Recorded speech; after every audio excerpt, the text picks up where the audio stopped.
'cause I don't give a fuck what you say.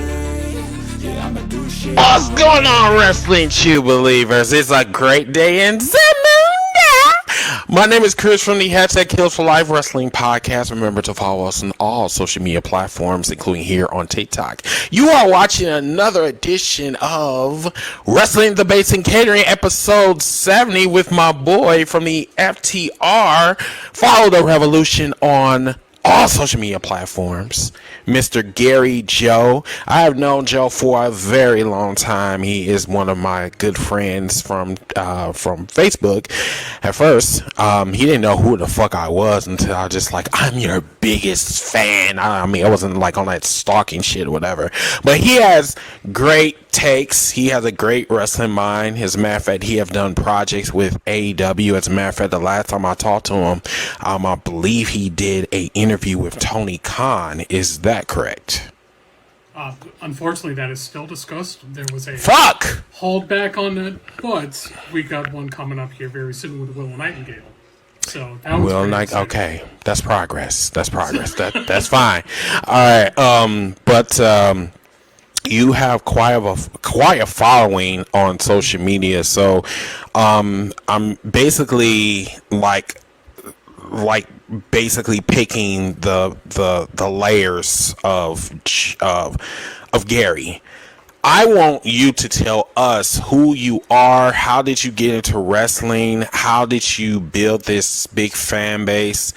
Is it stressful as a content creator? What's your trials and tribulations? What's your strength? What's your weaknesses? Kind of tell us about like you as a podcaster, because I don't think when we covered you on YouTube, we didn't really cover like Gary, the person, the wrestling fan, the content creator. So I'm gonna give you your time to vent, get your shit out there, and then probably about 20 minutes or so we'll bring on the congregation. Cool? Sounds good to me, dude. All right, go for it. Yeah, so how this started was actually pretty damn cool. It was actually on August 28th of 2020. And the reason why I remember that is because that's actually when I met my best friend, currently. She is pretty damn cool and shit. So I just remember I was on Facebook and I'm just seeing AEW fans just get, your stuff is shit, your stuff is just horrible, yada, yada, yada, you know. Mm-hmm. Typical 2025 now, right? And I was like, man, I just want to create a space. And how can I do that? Mm-hmm. And then I was like, man, I should just create a page. See how that goes. And I feel these last 5 years, man, has been very successful. Currently partnered with a really good band that I very much appreciate the most. Mm-hmm. Been working with other podcasters. I do have a partnership with a great podcast out in the UK, Hitting the Turnbuckle Podcast. Okay. I feel like the patience now is the most exhausting, tiresome shit that you have to go through each and every day. Mm-hmm.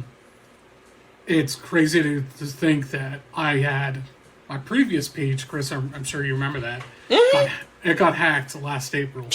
And man, wow. I thought I lost everything, which I didn't want to do it anymore because, you know, I had 69,000 followers on there and I was like, I just don't want to do it. Right. And all of a sudden I just get told for my best friend, and she was like, You're not gonna stop this shit. Mm-hmm. You're gonna make another page, and then I really didn't want to. Mm-hmm. And to think, Chris, after 16 to 17 months later, I'm close to 50,000 followers again. Got an interview coming up with Will Nightingale. Again, shout out to the Pretty Wild, the band that I'm working with. Mm-hmm. Going to their shows in Boston and Chicago, coming up this fall. It feels like it's been more rewarding than I have, like, since I first started, which is crazy. The rebuilding is what makes you even stronger and more prepared for, you know, what's to come. So, yes, man, I'm so proud of you, bro, because I would say, you know what, $69K and then losing everything, I think that will break any man, but you are not an ordinary man, so that's why I commend you for doing that, and I also commend you for building a community where, you know, AEW fans, and we were talking about this on the cookout too. It's cool to gatekeep. Sometimes you have to do that. You know, if you have to keep your peace, if you want to stand up for what you believe in, sometimes you have to gatekeep, because people are not going to do. I mean, these WWE fans, they're not doing. They're gatekeeping. They're sitting up here saying, we're going to keep it amongst us, and anyone that is like threatening that bubble, we're going to harass the fuck out of them. So I commend you. I commend you for all of the work that you do on your page. Most definitely. I do appreciate that, man. Like, let me tell you, like, almost every day, probably between 2 and 3 messages, I get the crazy amount of hate, and I'm like, why? Because I like something and you don't like that? Boo fucking who, you know? And I think that is what builds me to be stronger, you know? There's so much you can tolerate as well, and that's why I like doing my little daily dumb tweet coming from people on Twitter. I'm like, man, are we really that miserable? But guess what? It gets good laughs. A lot of my followers love the daily dumb tweet. You know, but, you know, you grow from, you know, the people that show their support. I mean, Chris, without a doubt, man, you've been one of them, for sure. Appreciate that, man. People here on TikTok, when I started going into that motion of, you know, posting on here again, shout out to my boy James. Like, I'm sure you know who I'm talking about. More than likely. You know, I'm bad with faces, but I'm great with names. That's crazy. Wait, no. It's Slams too. She's great, man. It's the other way around. I'm bad with names, but I'm great with faces. That's what I meant. Okay. What about Books and Body Slams, dude? Her support's been great too. Yeah, she's on. That's what's up. Awesome. So let's get into the juicier shit, right? So I'm all for it, dude. I know. So I would really appreciate you not holding back on this podcast. I know you probably have to go to sleep because you know, you work some long ass hours, so I appreciate your time. So if you have to go, just let me know, because, you know what I'm saying, usually we go on until like 12 o'clock Central, but I'm just going to get straight to the point. So all of the counter programming that you have been seeing, have you ever seen this, like, even in the Attitude Era, Ruthless Aggression Era? There wasn't really no competition, so I guess I'll just stay in between 2019 to 2025. Have you ever seen any type of counter programming to the point where they're fucking up their own product just to hurt the competition? Have you ever seen that before? So it's funny because when WCW and WWF at the time was red hot, the counter programming was not like, it's crazy to think because that was never existed. Like, it's much as I don't like Vince has never done this shit. I don't like the counter programming because of many reasons. Number one, you were taking the thunder away from a company that you don't consider a threat, which is bullshit each and every day. When TK moved All Out to 3 o'clock, I'm like, all right, great, no interferences from the fucking yuppies, right? Well, here we go. Today it was announced that it looks like ESPN is going to start a pre-show at 3 o'clock to hype up towards WrestlePalooza. Are you fucking... Wait a minute. No surprise there, my friend. I'm not joking. So, this is the problem that I'm having. Hold on. Before you go, say that one more time for the hearing impaired, please. So, today it was announced from ESPN that they are doing their pre-show starting at 3 o'clock for WrestlePalooza. They're gonna, like, ESPN is a huge platform, man, so don't be surprised if you see you're gonna click on Sports Center and next thing you know, fucking, there you go. The problem that I'm having with this, it's not only that it comes down to the distractions. Right. The other thing that I hate the most is you are only thinking you're the only fucking wrestling company in town. Right. You know, and that's just insulting your fan base. Mm-hmm. And that's where I wish some of these people that are only WWE fans, where they think it's laughable. AEW's going down. Yeah, well, you're going down to their fucking stupid level, you know? Exactly. There's And like what we talked about before, we have been preaching. We've been not preaching, but we have been yelling to the top of the mountain that we need a alternative to WWE. We got that and then some, right? So I don't know how we got from yelling like, "Where's our savior at? Who's going to save us?" Y2J, he did save us. He did. But for some reason, that love, that curiosity, that savior energy, it turned into hate very quickly. And, you know, I've been trying to rack my brain for the last 7 years. Like, how did we get here? Like, is people that stupid, or is it because of COVID? We were sitting in the house for 2 years and we were, you know, having bad dark thoughts or something like that. Because from my understanding, Gary, that I thought that wrestling is supposed to bring us together, not divide us. That's what I thought. Perfectly said, my friend. Perfectly said. You know, like, So, I mean, Chris, I kid you not. So my brother is probably one of the biggest passionate WWE fans that I know out there. mm-hmm. I kid you not, dude. He just recently unsubscribed on Netflix, and he no longer has Peacock. And I'm proud of him for that, because Yeah. you know, you can support the blood money. Boy, what an announcement that was, huh? Yeah. But how far can you actually get away with this shit? Not the counter programming, not just that, but the other shit that they pull. You know? All right. I mean, I'm not all about optics and metrics and shit. I don't really care for that. But the Me funny neither. thing is, Raw, I think this coming Monday, they're at an arena that holds like 10,000 plus. There's only 4,500 tickets sold. 4,500 tickets. Okay. And in like a 10,000 seat capacity arena. I think some fans are really starting to realize, shit, this is getting insane now. But Yeah. enough about that. I just wish that company would stop being so fucking petty, you know? Like, I mean, it's the people that runs the ship.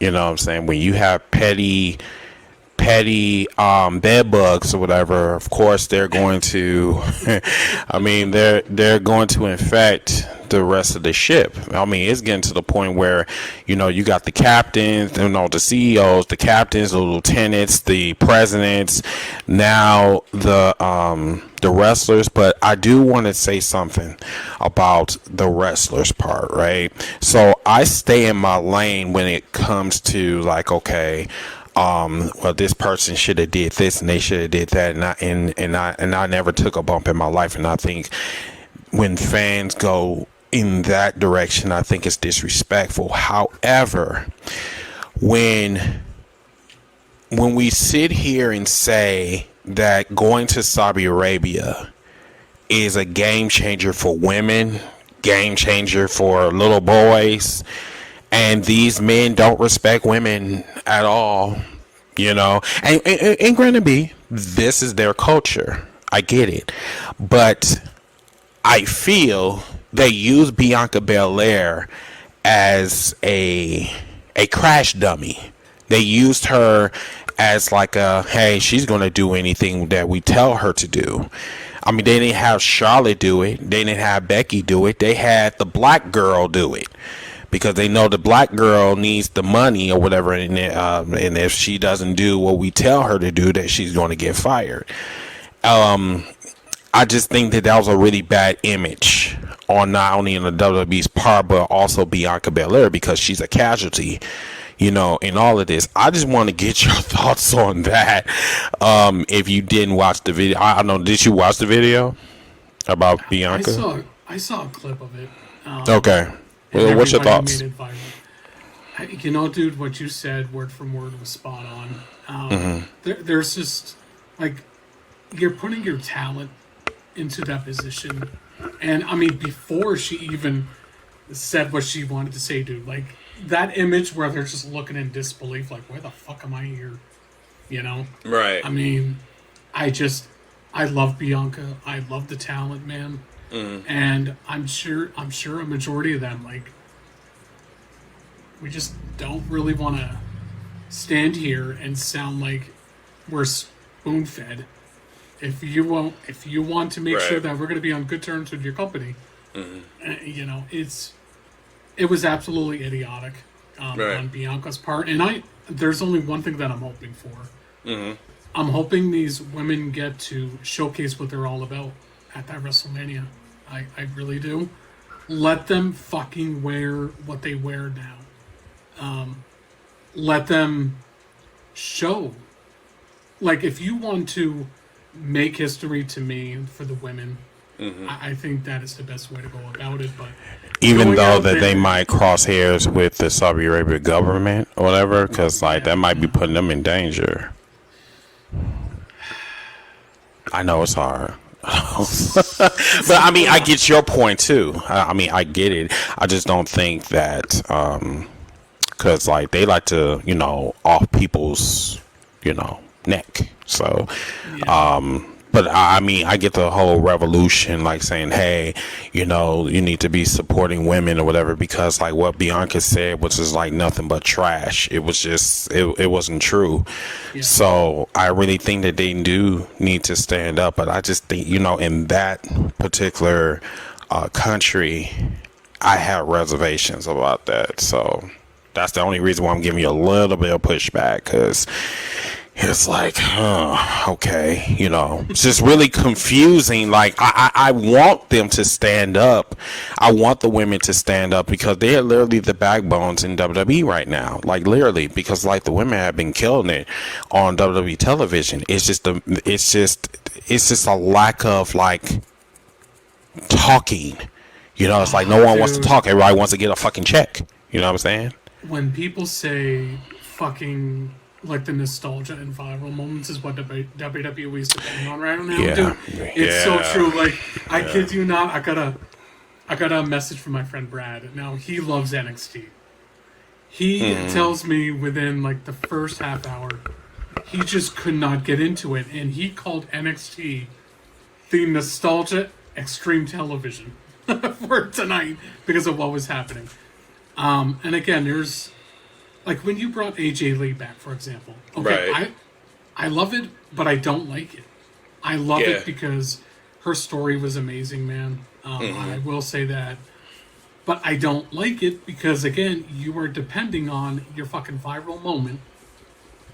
And you are not thinking about people like Tiffany Stratton. Jade Cargill, for example. Like, what the hell are you doing with Jade Cargill? What are you doing with trying to prove that, okay, these future women, these future men are the backbone to my company?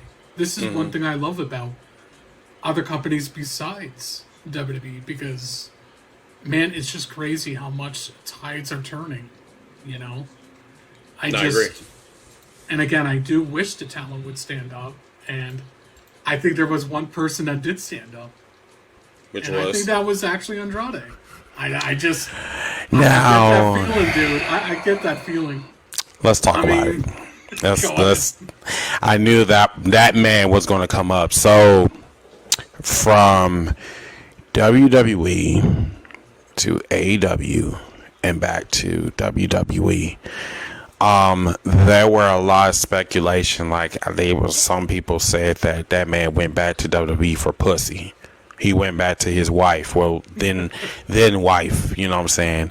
And this man was not utilized at all. This man had a cute, best of 7, and then he wasn't utilized anymore.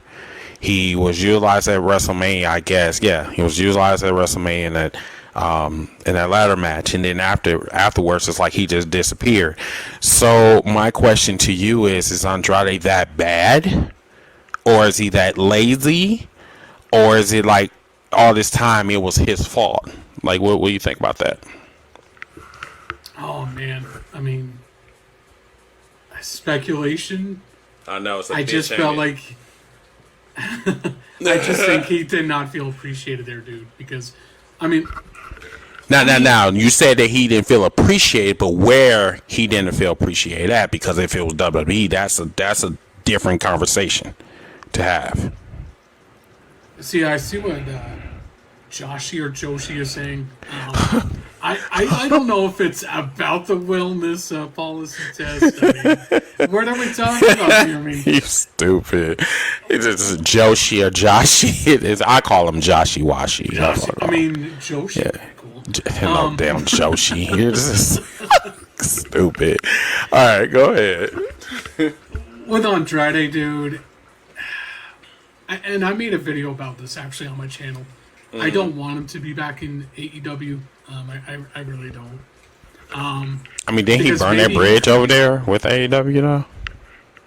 Apparently not. But history repeats itself where my memory's so good with AEW. What are we doing about Sammy Guevara and Andrade? But okay.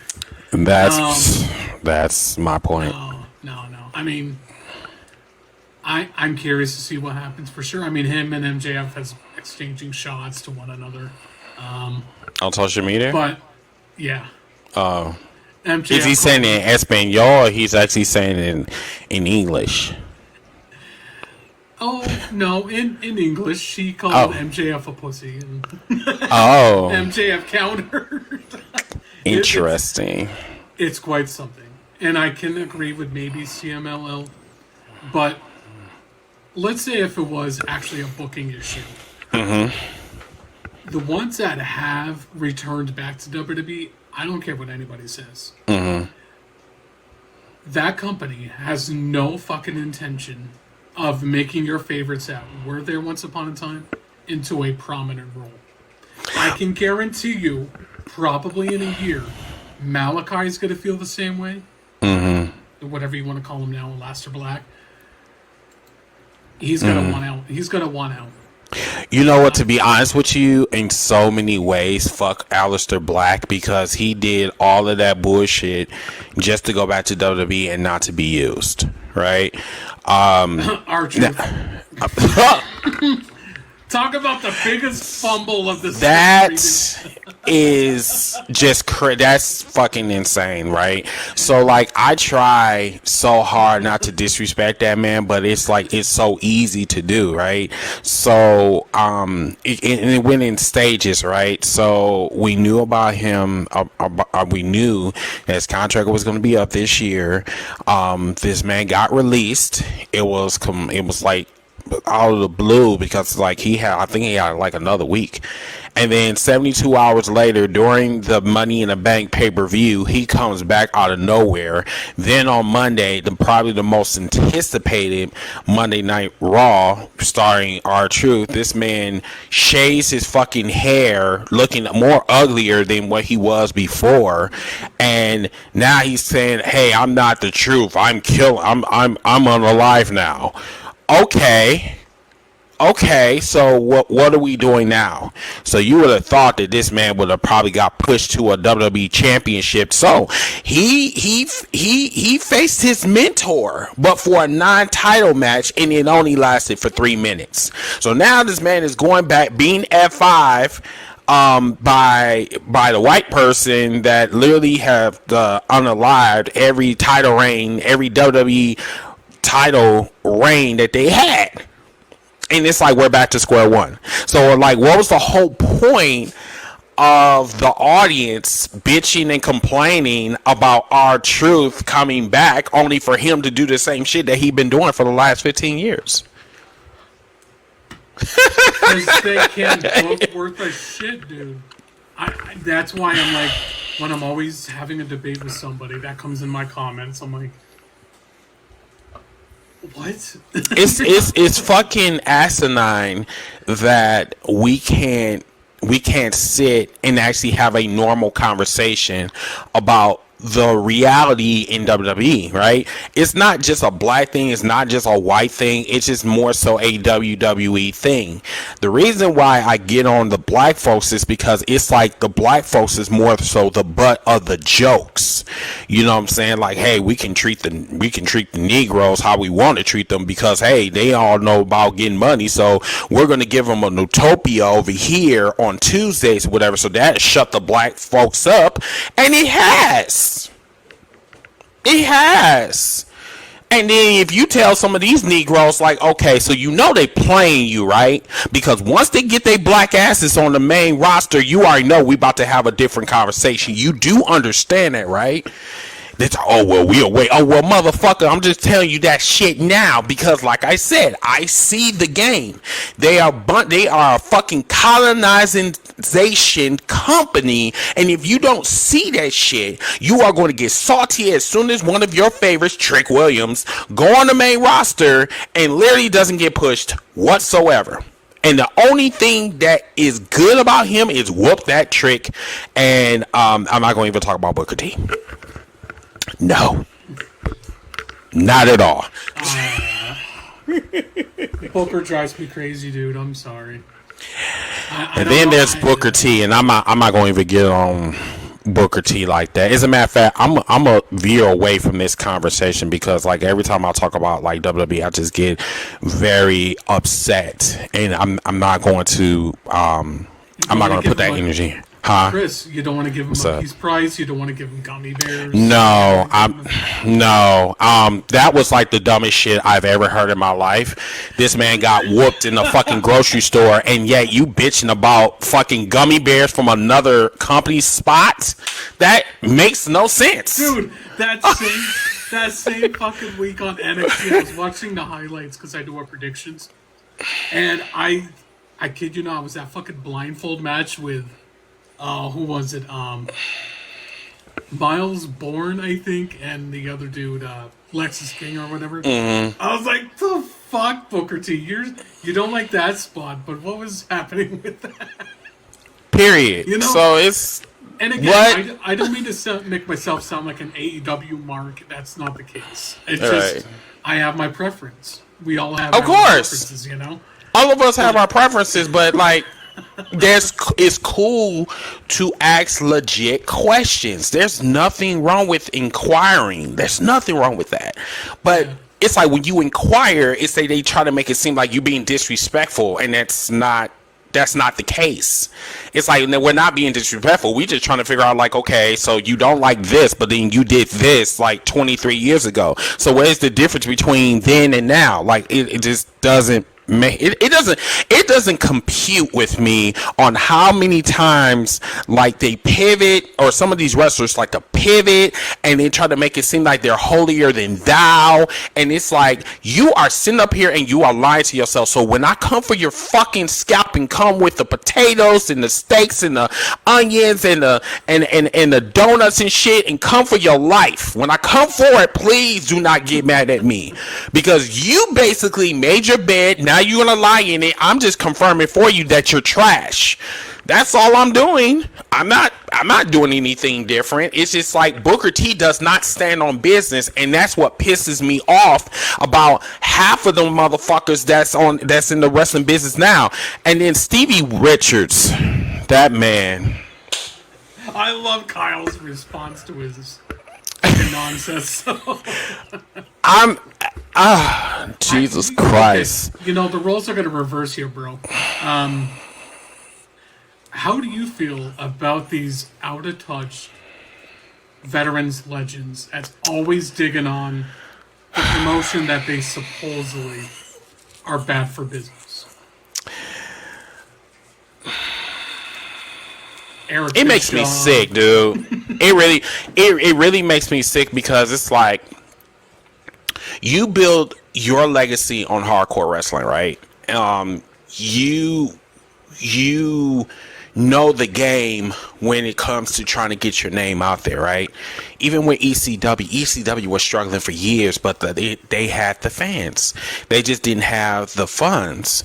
And you would have thought someone like the Dudley Boys or or Stevie Richards, or all of the legends that were in ECW, you would have thought that they would appreciate AEW, and they don't, because they have a WWE contract.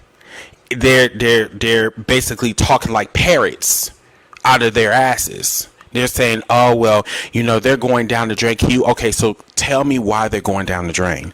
They literally have a $1 billion, like damn near $1 billion, like TV deal with Warner Brothers or Warner Discovery. They have that. They literally have broken and damn near fucking every fucking record in the book, since their debut. So tell me, how are they dropping the ball? Like, I just need to know that shit.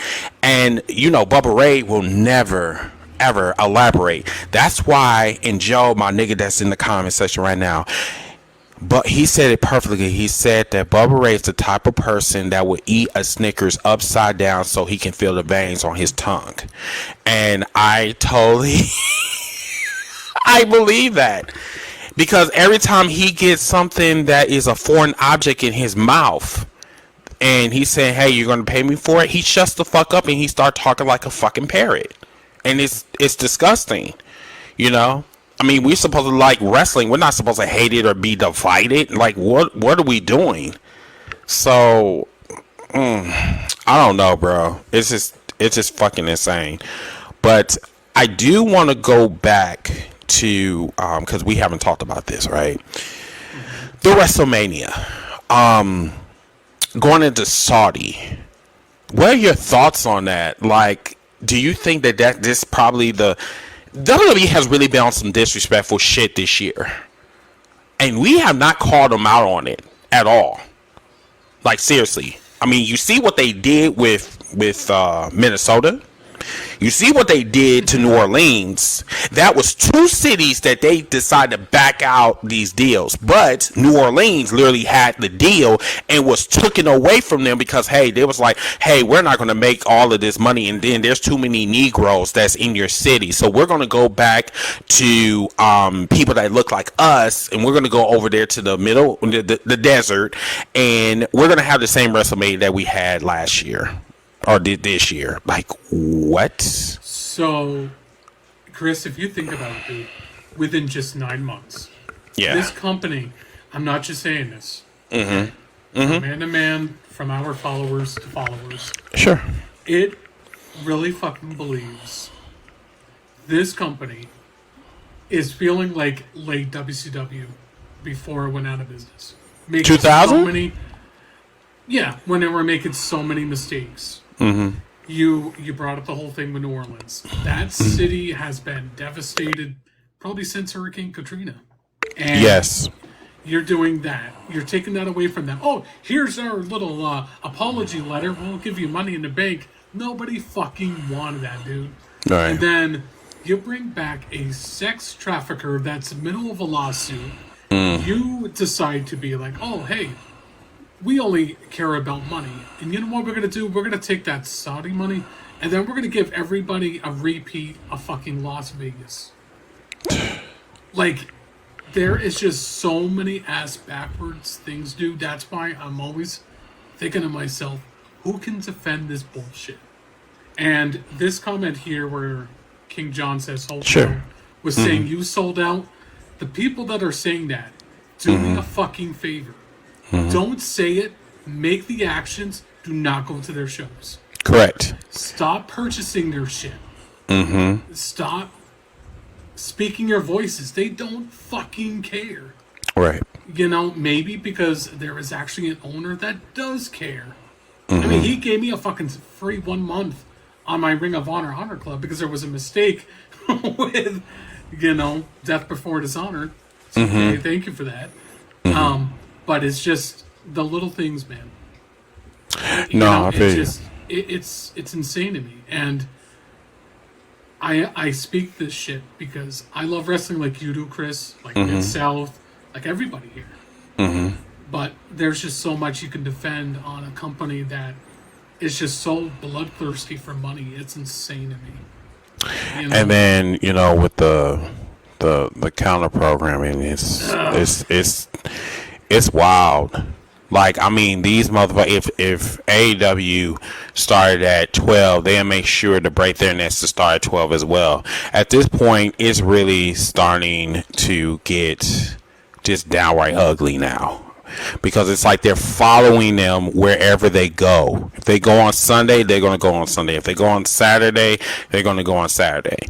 And, you know, and I have said this before, that I'm so close to going to Connecticut or to New Orleans, or I'm sorry, to Vegas and literally protest outside. Leave my fucking wrestling alone. Sit your ass down somewhere. If you want to do something, if you want to use that energy, you could be using that energy to making your product better.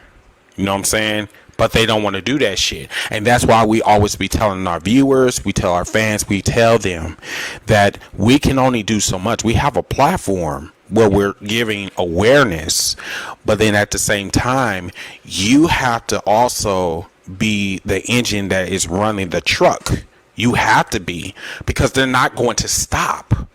As you can see, they have been relentless. I've never seen them this relentless ever. And they know that AEW is getting hot. They know that. So that's why they're doing all of this fucking counter programming. Then Triple H. See, people don't want. I'm getting deeper dude. with y'all. The fact those people always sit there and say, "You can't blame Triple H. He doesn't do anything." The fuck I can't. He does almost the same thing as Vince did. What are you talking about? I mean, and then the crazy thing is that this man is he's a team move Vince that does not know what the fuck he is doing. This man couldn't even get over him getting his ass whooped. Triple nose, triple K, whatever you want to call it. This man has not gotten over the fact that man got whooped on Wednesday nights. He cannot get that out of his head. He is relentless, or not relentless, I'm sorry. He's going to find every way to stop AEW. If you do not think that man is of course he's in the boardrooms. Of course, his objective is this. He does not want to change the WWE for the better. He wants to prove a point, and he's proven a point by using the WWE's brand to hurt AEW, because he knows that WWE has a presence. He knows that. So he's using that. He knows that he can make the product better. I mean, please name me one storyline that actually stands out. Please. I know my black ass will be waiting. I know that shit. But I just want to play a game with y'all. Name me one fucking storyline. Don't say the fucking bloodline, because you know that shit is over for now. Dude, I mean, look at Seth Rollins and CM Punk. That shit's been dragging on for what, 2-3 years? Like, fuck, dude. And I get it, bringing back AJ Lee maybe spices it up or whatever, but dude, that leads me to nostalgia. That does not intrigue me where I'm gonna get so excited when because I was excited. I was. That's until they spoiled it on social media. Well, you know. But again, that's where WWE don't care. Right. And to go back to this comment from Mason. Sure. Where he says, where he wishes that there was an actual threat to WWE because they would get better. Dude. What are we talking about? Like... Hold on. Maybe I have to go back to that comment because I think okay. So so class. Let's read over Mason Hayes' comment, right? He said, "I wish there was an actual threat to WWE because if there was one, WWE would have to start getting better." Okay, so are we like in the same time zone, or like, see, this is the shit that I'm talking about. Like, this type of comment, right?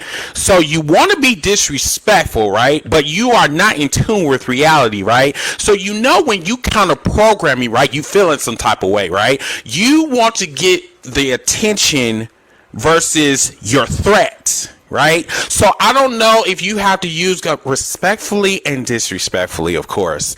You need to really figure out what that thing called counter programming is about. You have to know, because that comment, I don't think you really thought that through. I don't think you did. I mean, what's your opinion, bro? You might have a different opinion than me. Oh, Chris, you and I are on the same page. I'm trying to make sense of that comment. That comment just didn't make any sense whatsoever. You said that you really want to find something that is a threat to WWE. I mean, like, what do you think what do you think AEW is? What? Okay, humor me, Mason, please. If you still here, don't leave. Please don't leave. I want you to answer this in the comments, and I'm gonna give you at least about a minute or two. So, if my ass is sitting up here and I'm doing 3 shows against 1, don't you think that that's a threat? Or is it just me? I mean, is it just me? I mean, like, what is it? What is it? Because I'm trying to figure out. Listen, I'm trying to figure out where the fuck you coming from, bro. Like, dead ass. So, like, what would be better for you? I don't even think he's here. Hold on one second. Let me see, because I'm just talking out my ass. Because, like, this man got quiet and shit, and I'm just like, hold on. Let me see if that nigga... No, that motherfucker left. Okay, cool. Moving on. All right, so let's talk about tomorrow night. There is that's a hardcore match that's going on with the ladies. We gotta talk about that shit. Shout out to the Toy Collector, because I didn't know that this was going on. Queen what is her name? Queen Amanada. Yeah, versus the spider chick, the toxic spider. They are going to have a hardcore match tomorrow night. Anything goes. That match, someone is going to die. I promise you. I promise you. I think we are an inch closer to blood and guts. I think they're just waiting for the right time, and I think that actually starts. You know how much I love her, Chris. I think Statlander turns heel on Saturday. She does become the new women's champion. And you're going to have a dominant team with Chris Statlander versus maybe Team Tony Storm. And I think that's going to be a whole year. I know, dude. As much as I love Stat, I love Chris. I do. It's not the fact of her turning heel that bothers me. It's like she just doesn't really... I hate saying this shit. I just don't think that she has a lot to offer, like, long-term wise. Like, I think that's what it is. It's like the Death Riders are turning into another Judgment Day.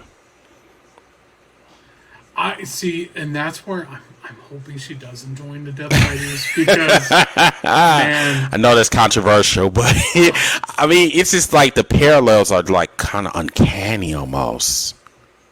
Yeah. But who needs protection? Who the fuck needs protection? She needs a condom? Is that what you're saying?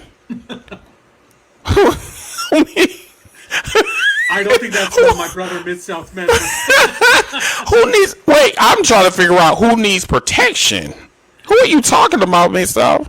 What you mean, don't be weird? Don't be weird for that comment. They're like, what? Who needs protection, sir? Don't be weird.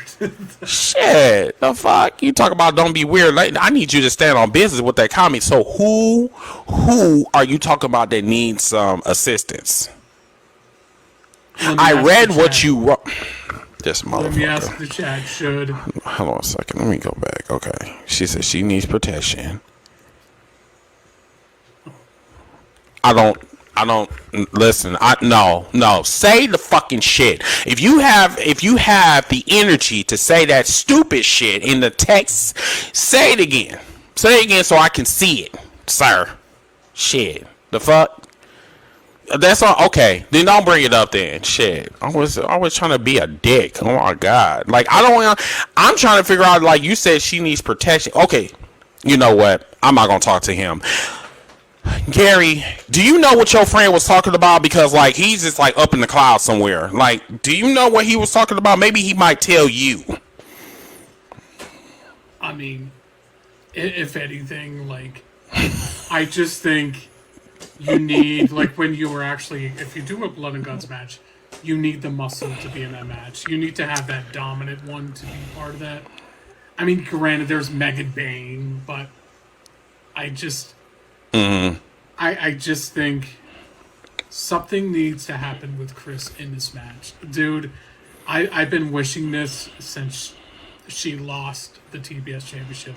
They need to do something with it, man. But she just became face, and she wanted to get Bay back with Willow. So I'm like, what's the whole point? It just doesn't make sense. Like for her to turn heel, only for her to go. She was heel before, for some months. That was tough to watch. Yeah, man. But just trying to make sense of this shit. Like, I mean, personally, I want her to stay as face, but man, I don't know. It's tough. Okay, so I'm gonna give you probably like 2 more minutes, and then we'll bring the congregation on, and we'll see. Hopefully, we'll find out what Miss South is saying in the comment section. He talking about he's the comedy relief. Okay, so what are your thoughts on this weekend? Any, like, I wouldn't say predictions. Well, no, predictions. Do you think that, they're not going head to head, and I'm not going to even count the fucking pre-show, because no one doesn't even watch that pre-show bullshit anyway. They're not going to be saying anything of relevance anyway. So, like, who do you think is going to win the night, I guess? Oh, like match of the night? Yeah. Pretty much. I'm talking about like in between AW All Out and WrestlePalooza. Like, who you think is going to trend more? I think that's where we're at. Yeah. I mean, at the end of the day, I always give WWE shit, but I hope at the end of the day the fans win. I just... You said the fans is going to win. I mean, if we're talking about the most talked about after Saturday night, I really hope it is AEW. This is a huge day for them just because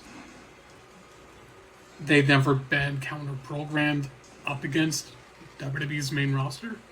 They have a lot to prove for this pay-per-view. A lot. And if I'm Tony... I mean, they got a stacked card. Oh, shit. They got a stacked card. Now, you know what? Let me ask you this, and then Miss South, I want you to answer this same question. Do you think that this card is just as strong as All In Texas? Every stipulation does have a story. Every match intrigues me a lot. Except one, unfortunately, that's Rio and Mercedes, because it felt like it was just put there. As of right now, I think All In had the better card. But with All Out, you have to prove a lot of those fucking naysayers, and you have to doubt. I got to put that doubt out to see where people are being like, whoa, shit, this was actually a good show. So that's... Do you think AEW can do that again? Because they trended a lot that weekend. Yeah, All In. All In trended a lot that weekend. I just don't know if they can do it again. I mean, honestly, dude, when I was looking at the card, I was actually talking to my best friend Josh the other day. This card really has the chances to be the best All Out since 2021. Ooh. And that's how good it looks.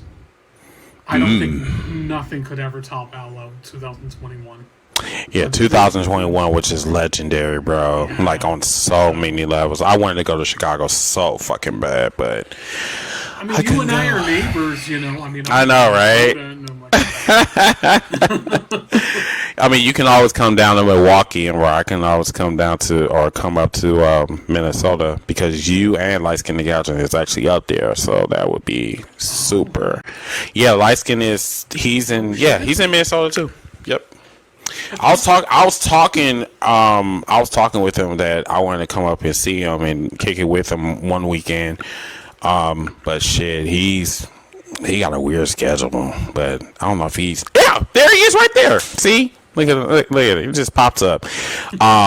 But no, let's get into it. I don't want to keep you too long, whatever. So you guys, once again, you are watching Wrestling Debates and Catering, episode 70, with my boy Gary Joe from the Honor the Elite, FTR, Honor the Follow the Evolution or Revolution. There's a lot of names, but anyway, follow him. Follow him on all social media platforms, including on Facebook. He is currently at, I think, 50K followers, I believe. It's a great space. If you want to talk your AEW wrestling, or if you want to talk like your indie wrestling or whatever, please follow that man. You won't regret it. That's where I met him from. Okay? All right, so let's bring you guys up. Oh, people on YouTube, if you are watching this recording, please follow us. Follow, share, comment. Tell us what you think about this podcast. Tell us what you think about wrestling. Tell us about your opinions. I would love to hear it. All right. Let's bring you guys up. Damn, there are 5 people that's trying to come up. Okay. All right. I'm gonna call it a night, Chris. I have to be up by 6. You gotta go. I know, you dude. suck. Oh my god. You know what though? The next one, if it's on like 8:30, maybe I'll take it out a little bit longer. Okay. Yeah, I got you. I know that you gotta go, but yeah. I worked a 12-hour shift today, so it sucked. No, I feel you. No, thank you so much for coming on, man, and I'll catch up with you later. Sounds good, man. I will share this out. Okay. All right, man. See you later. See ya. All right, y'all. Let's bring the congregation up. Let's see what you guys want to talk about tonight. You guys got me for a while because I don't have to work tomorrow. So I'm good. I'm good and I'm hood. Yeah. Okay, hold on. Let's see. Let's just update. Okay. All right. Oh, excuse me. All right. Okay. So we'll start with these 4 real quick. So, gentlemen, you have heard what we have been discussing. Anything that you guys want to talk about? Anything you want to cover? Go back on? What's up? Ran into Dante Martin earlier today. Excuse me? Ran into Dante Martin earlier today. He's just flying out for Dynamite in Canada. And it honestly just slipped my mind. First off, I already knew that I was going to watch All Out over Wrestle Booth anyway. Uh-huh. So I was just like, yeah.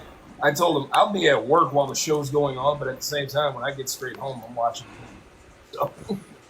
Cool. Okay.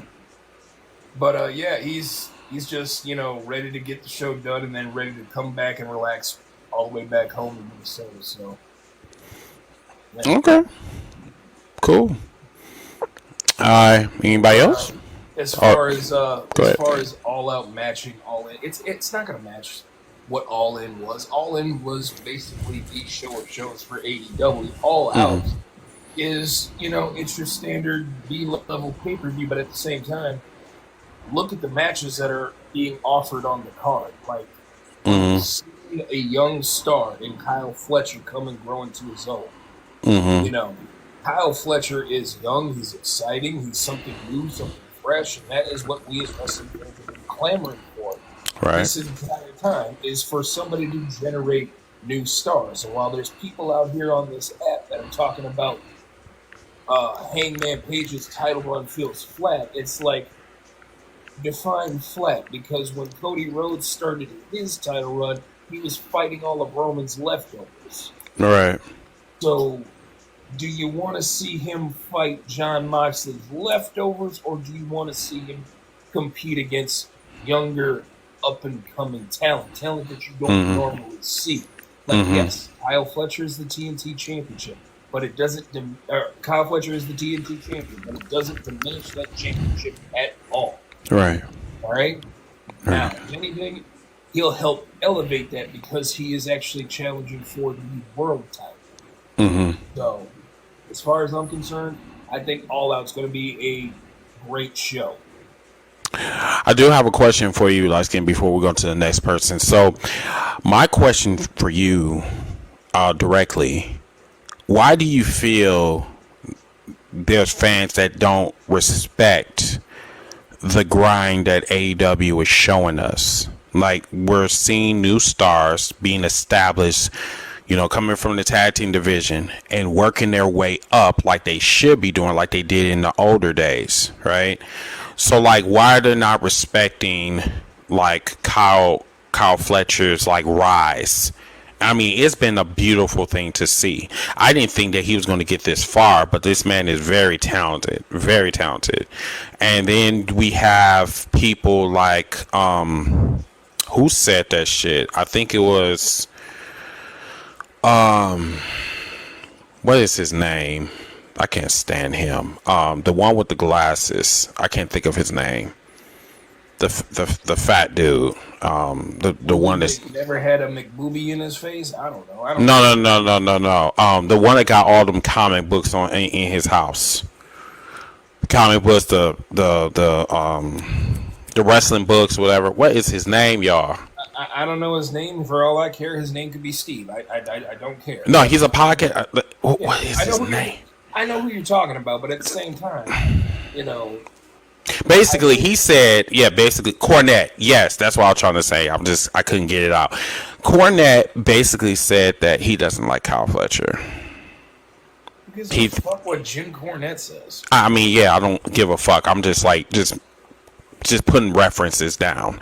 Jim like, Cornette has been telling the same Ethiopian fried chicken joke for the last 25 years. Correct. So as far as I'm concerned, I could care less what Jim Cornette says.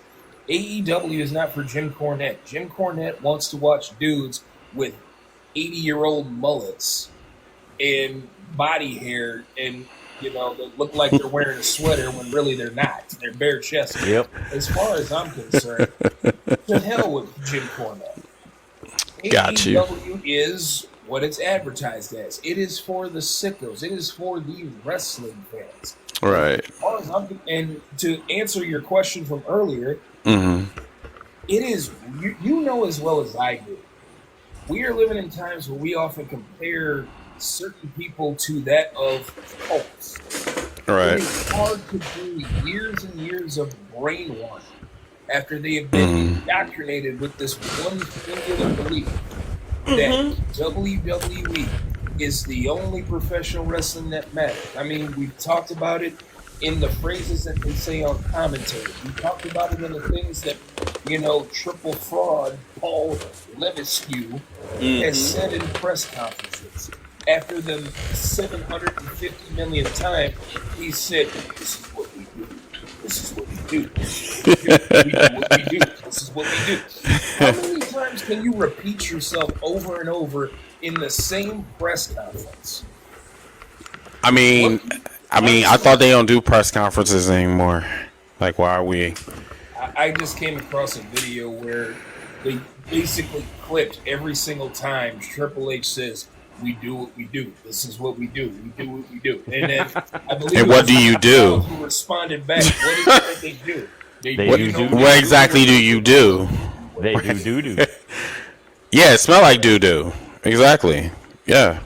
And it's starting to stink. It's stinking up the company. Okay. Who's next?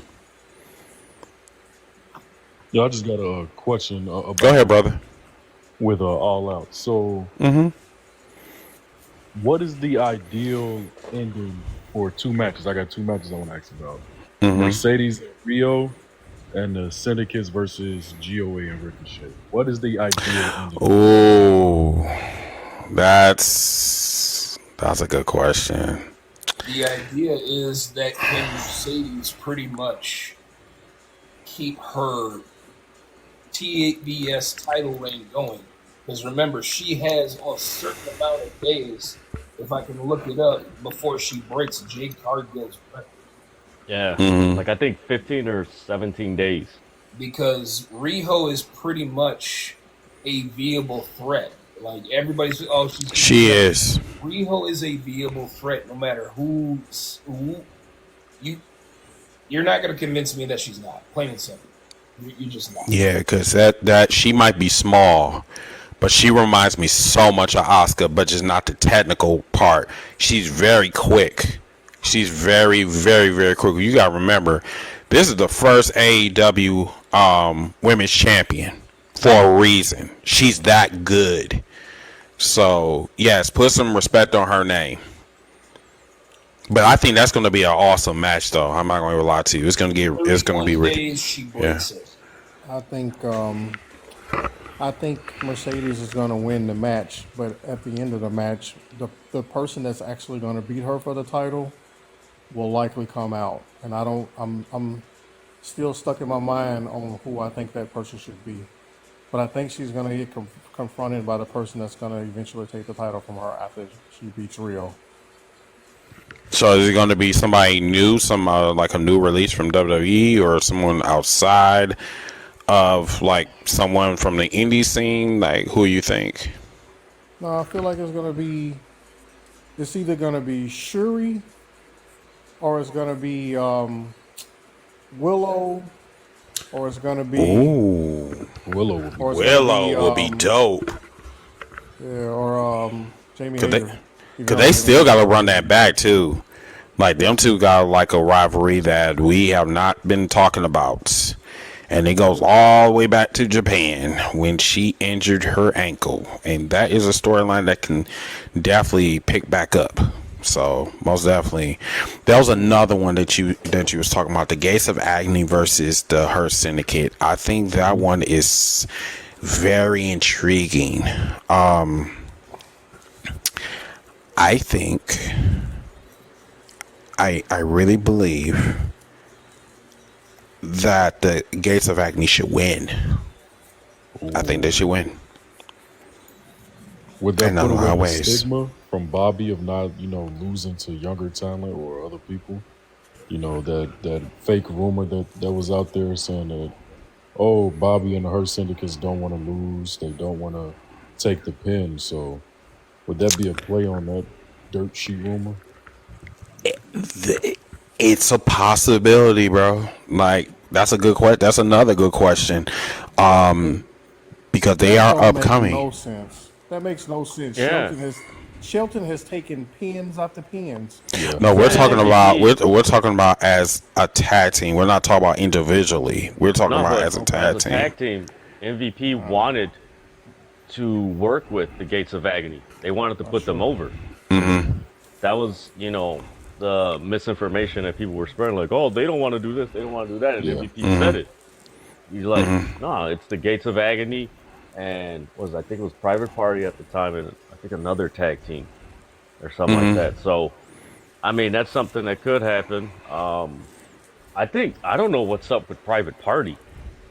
I haven't heard. I think anything probably about going to Big Level. WWE. Honestly, Yeah, think- I haven't heard anything like that.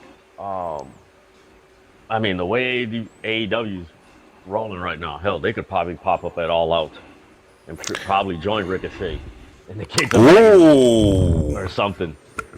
So, ooh, I didn't think of that. Yeah, I didn't think of that. Man, was it Mark Quinn? That dude is jacked. And I've seen, damn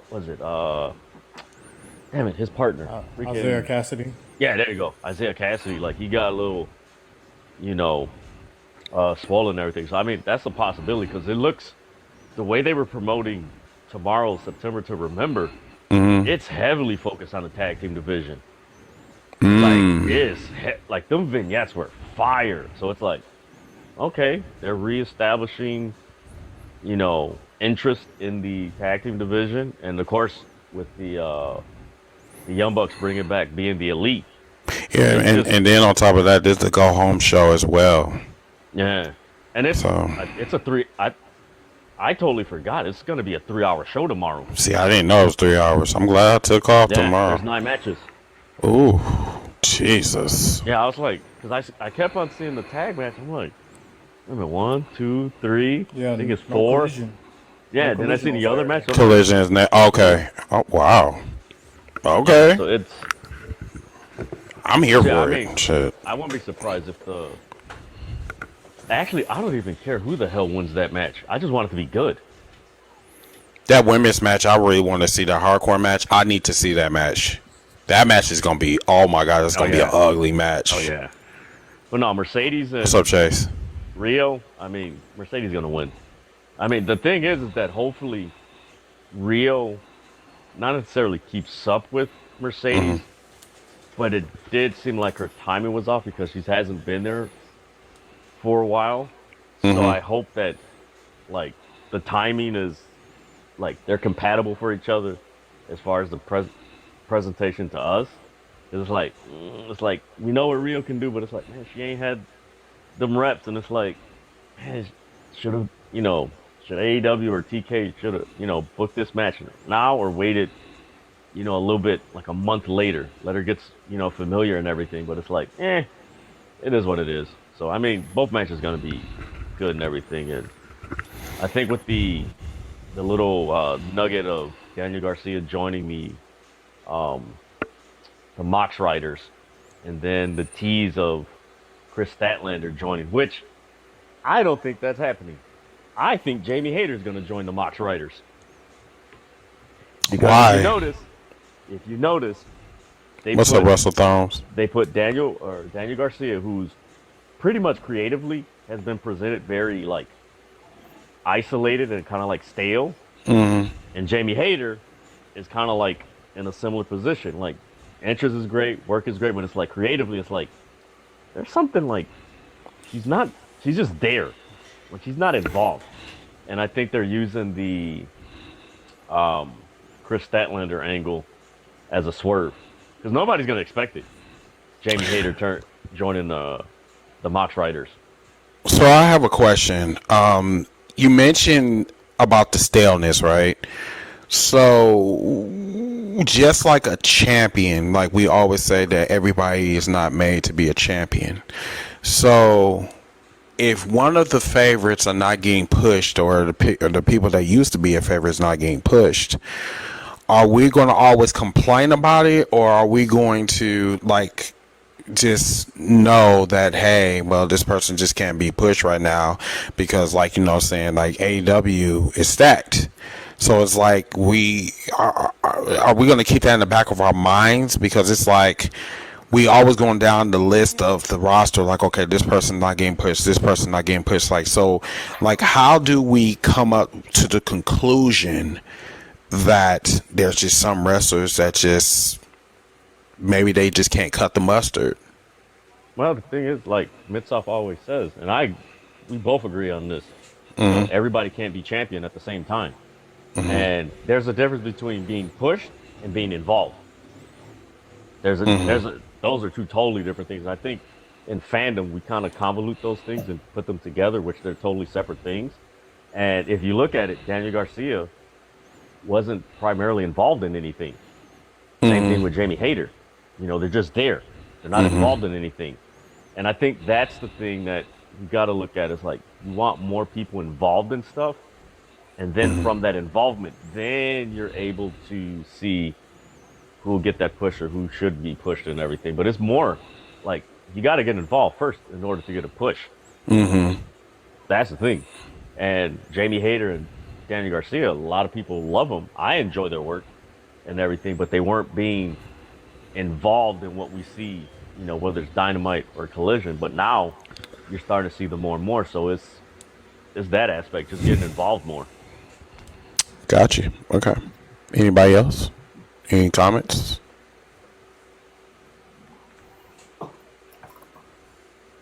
Light skin?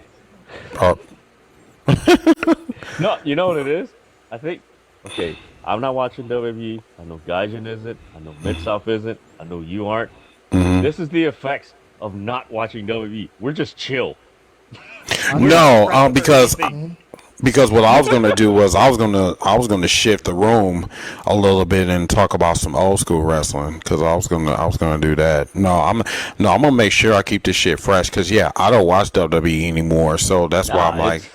I think that's the telling thing. Like yeah, I know people might be like, man, why are you guys so quiet, bro? We chill. yeah, Like I broke it down. Not to deviate, get it back on track. Forgive me, Chris. But I was talking with Timothy and Naya, and I broke down, the whole color psychology and all this other stuff. Like, bro, WWE is like gaslighting people, like really Wait a getting minute, what do emotionally you invested. Go ahead. what do you mean? What did you mean about the colorism? No, the color psychology that they use It- as far as Toward bone black coloring people? to who? Toward black people? The color schemes that the different Yes, shows. for their marketing, whether it's Raw, SmackDown, NXT. Yeah, yeah. You were on that live. And I Yeah, broke it we down a little bit. yeah we dipped out for talked a little about bit. that. Yeah. Yeah. It- So yeah. it's just it's a lot of their color psychology is, triggering, the fan base. And once you get out of that triggering thing, you chill and everything. That's why watching AEW, again, this ain't no tribalism thing, bruh. They're a chill product. They're a chill, productive, entertaining, enjoyable product. Where once you leave, it's like, oh man, you just feel like you were entertained. You feel relaxed, feel right. Like and that's why Yeah. going into All Out is just chill. Like, yo, I'm ready for Saturday. Let me see what's going on. Yeah, so I'm glad you brought it up, and the one thing I definitely can say is that I don't know if black people are stupid or if they're delayed. I don't know what it is, but it's really bothering me to the point where you don't understand that WWE is using NXT to shut you up. Like they have never did that shit before. I've never seen so many black folks. I thought that this was Ashe Wrestling 2.0. But I am Dead so ass. happy AEW is on the roll that it's in, because it is fun, it is intriguing, it is entertaining, and I like what Mid-South said about comparing All Out to All In. Yeah, we're gonna talk about that now. All In was the conclusion. All Out is to set the tone for the rest Yes, of the so that's basically like year. part Think two. about all the All Out. Yeah. They all were like, they weren't like this big, massive, like, yeah, we're gonna set the stage. It was just setting the tone. Even 2021, which is like, for me, the best AEW pay-per-view of all time. Freaking Danielson and Cole debuting and everything.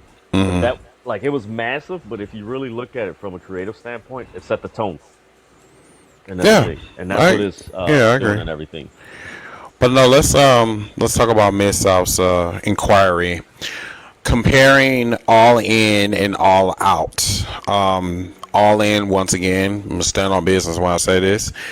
All In is probably the best pay-per-view I've ever seen in my life. Like, that was in person, right? It's going to be hard. It's going to be hard. Like, I think the reason why All In was so special because it gave me WrestleMania 17 vibes. I was very emotional with 17. I was. All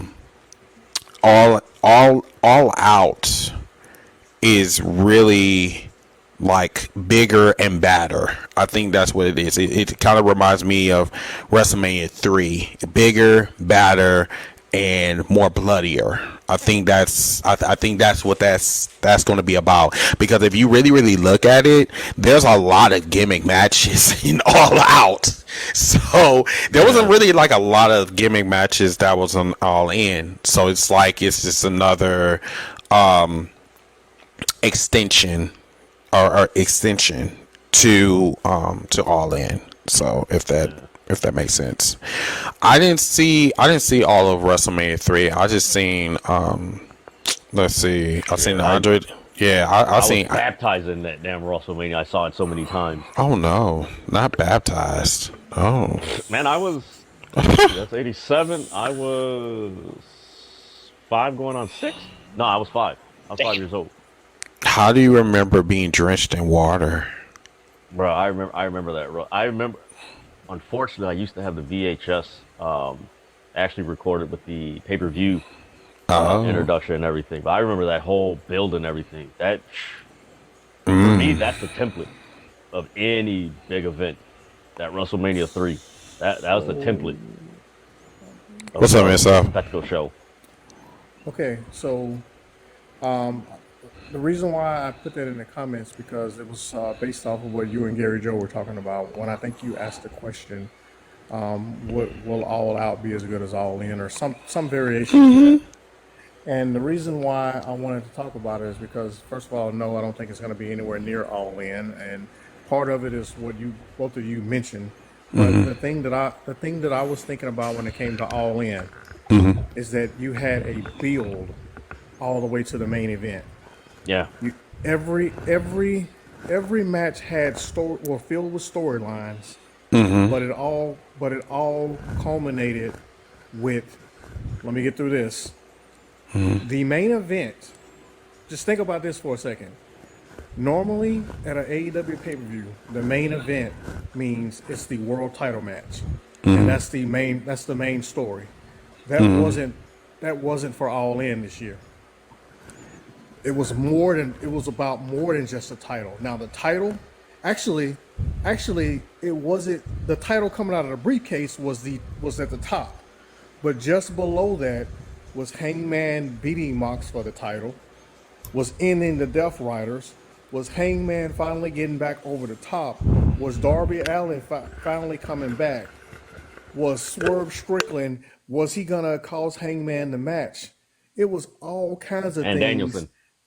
And Danielson coming back, and the Young Bucks were getting involved because they had got involved with both of them. It was all kinds of things that came together to make that match what it was, and all of it made sense. That's the difference between a pay-per-view and what we went to, which that thing was magical. I don't think it can ever be done again. Yes. And I agree, it's the greatest pay-per-view I've ever been to in person too. And I mean, there wasn't a bad match on the card. There were storylines that are intertwined. I mean, Swerve and Ospreay literally wrestled the Young Bucks, and that was a story there. But both sides also had a story to tell in the main event because I failed to mention that Ospreay came down too during that main event match. So it's I'll never forget it, bro. I will never forget it. No, all out, and no other pay-per-view will ever be like that one ever again. Okay. Joe, did you have anything? No, I was just reminiscing when he said taking the title belt out the briefcase. It was like it was awesome, almost like a feeling of, I don't know how to say it because the redemption. Yeah, because the title haven't been seen in so long. So seeing him bring it out the suitcase, it was, I don't know, it was just like a certain feeling you can't repeat. You know? Hey Joe, let me add one thing to that real quick. Sorry, let me add this one thing. There you go. When Hangman, the reason why I wanted to separate them is because when Hangman won the match, we all went nuts. But that wasn't it. We went nuts again. And when did we go nuts? When the title came out the briefcase. Yep. That's the separation. Yeah. That's the reason why I say it wasn't even about. It was about the main event. Yes, it was about the match. It was about all those other things. But once you get through all those other things, there was still one more thing that we needed to see. Yeah. And they literally, it was almost like they stopped the show in time so that he could reveal. No, excuse me. So that he could go and get the briefcase first. Then he had to open the briefcase. Yeah. And it was all cinematic, climactic. He got the briefcase, he grabbed it, he opened it, he pulled the title out, and then he held the title over his heads, and we all went nuts. Yeah, I remember I was live, and I remember saying to my buddy that, who joined me. I was like, oh, finally, that's what the AEW title looks like after 1 year. I was like, oh, that's what it looks like. But no, I think All Out. I always use this term. I haven't used it in a while, but I believe All Out is going to be a complementary continuation from All In. It's not going to be. It's not. I mean, you can't really compare the build because All Out is going forward, and a lot of things that were going forward and All In were either resolved or now it's branched. It's going in a different tree, like you'd say, creatively and everything. But it definitely is going to be a complementary continuation to All In. Okay. Joe, did you want to continue your point? Because I think you were in the middle of it. Oh no! I was finishing up. I was just talking about the feeling that him taking the title out the briefcase won't be repeated in wrestling ever again, in my opinion. Okay. Light skin. Did you have anything? No, pretty much did read and Mid-South put it pretty much so eloquently. I agree with Deadream that All Out is a good continuation to All In. So, you're still telling Hangman's story of him being the face of AEW. And in the process, building those stars. So, like I talked about earlier. Okay. You know what, Chris? Hold on one second. Hold on. Miss South had his hand up. Go ahead. So I just thought of one more thing, man. It's another reason why that moment was so special. Is because if we all remember when they did those crazy promos during whatever episode of Dynamite that was, where Mock said, "Why do you need to see the title? Yeah. You didn't win it, so there's no reason to see it." And this was months after the title was already not on TV, but they were questioning why it hadn't been on TV. Why you don't? What do you need to see it for? It's not yours. Yeah. That was the interview Renee Paquette did on the YouTube video. That's right. Yeah. You know what? I'm gonna say this. I actually appreciate what the Death Riders did. It made very compelling television, and the reward was so satisfying. I'm not going to lie. Shout out to Moxley. Yeah, like definitely that is the best heel in all of wrestling. Hold on. So does this mean I was right? Right about what? Remember, you guys were getting on me because I was saying just be patient. Let's see what story they're gonna tell, and y'all was. I was fine with it. I was like, no, I wasn't because. Oh yeah, Chris wasn't. A couple other people wasn't. I don't want to name, but. Yeah, I was impatient. I didn't like it. I didn't like the vibe. I just didn't care for it. But like the more we got closer to All In, I was like really invested on like who is going to take the. You know what? Yeah. There are people that are missing from this equation, and I keep thinking about Orange Cassidy and Jack Perry. They're missing this in this equation, and I don't know where they're going to fall into because they've been awfully quiet, and that's like, oh. That's what I was going to touch on, Chris. Jay White, yeah. They've been quiet. If you look at Mox and who he's acquiring and everything, it's almost like he's retooling the Mox Riders. And what I mean by that is... Oh, yeah, it's evolving, for sure.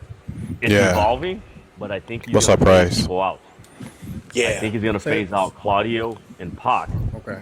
And what could happen is Danielson, granted, he's on commentary, he could become what William Regal was in the beginning. And you will have the Blackpool Combat Club versus the Mox Riders.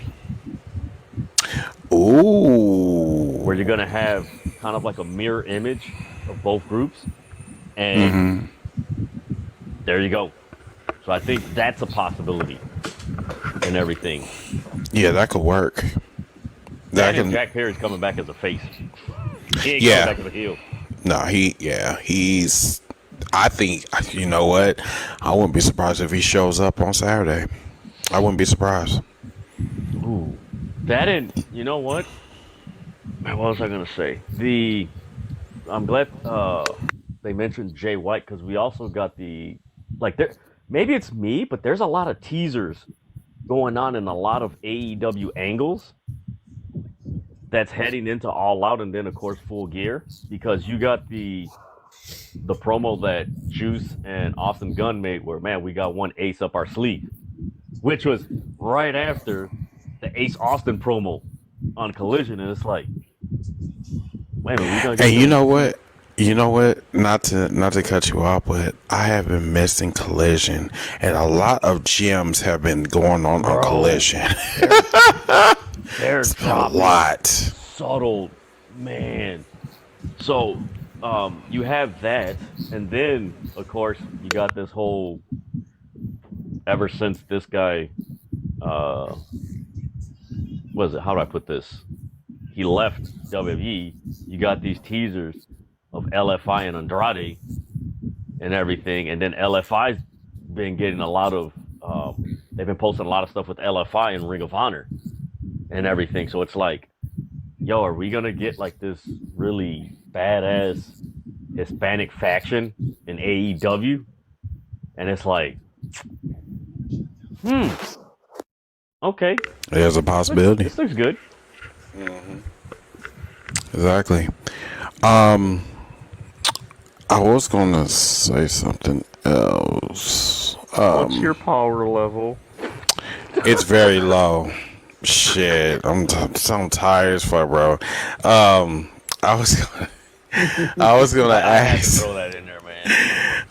I was gonna ask. Like, do you feel that? Matter of fact, man, you know what? Let me talk to Joe real quick. Joe, do you think I've been awfully harsh on the Street Profits, and I'm not giving them a chance? No, I mean, if you fed up with them, you fed up. You know, it's just not your cup of tea. Everybody has their, boiling point, in my opinion. So, but you know what? The thing is, there are a lot of people that don't have any boiling points. It's like the shit can be right in front of them, and they're going to stand on business and say, "Well, I'm going to support them no matter what," and they never change, never ever. Yeah, consume. Yeah, and I think that's where we're at with the Street Profits. It's like we know they're not going to change, and even if they do change, are we going to care? Because I can tell you this: 3 years ago, I was invested. I was invested on Montez Ford's like rise or changing or whatever, and it's like nothing happened. Now he's going back, talking in the mirror again, being crazy, and I just. You know why? Because they teased it so many times. It's now got. Yeah. It's like I don't care. You're either gonna do it or you're not. Right. Right. And it's not like, saying like what Miss I was talking about, like, with the Death Riders or whatever. Like, I was just cut off. Like, I'm just like, okay, I don't want to see this shit no more. It's like, it's getting boring now. Like, they need to, like, do something else. But at the long run, it was a slow burn, but the rewards were great. So my question to you, Joe, are we seeing the same thing, or is it inconsistent for me to care?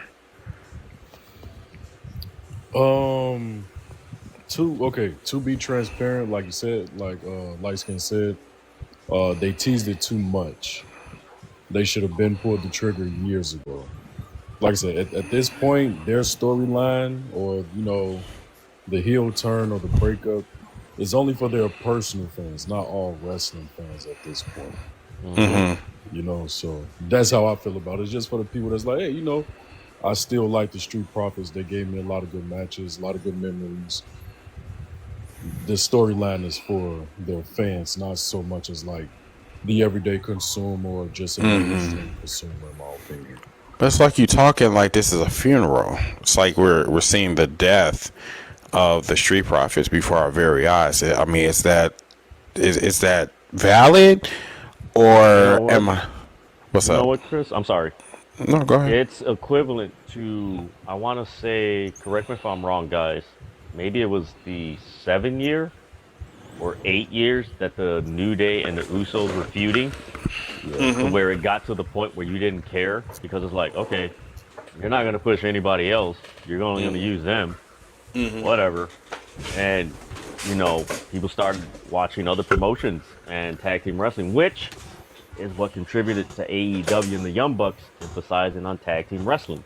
Right. Because they weren't emphasizing on it. So, I mean, it's valid. It's just like Joseph said, like, and Mitzoff or Gaijin said, like, they teased it so much where it's just like, it's almost like crying wolf, where if you do it so many times, you just don't care. Like, all right, whatever, whatever. That's the worst thing you can do in wrestling with wrestling fans is push wrestling fans to the point where they become apathetic. Is that what we're seeing a lot now?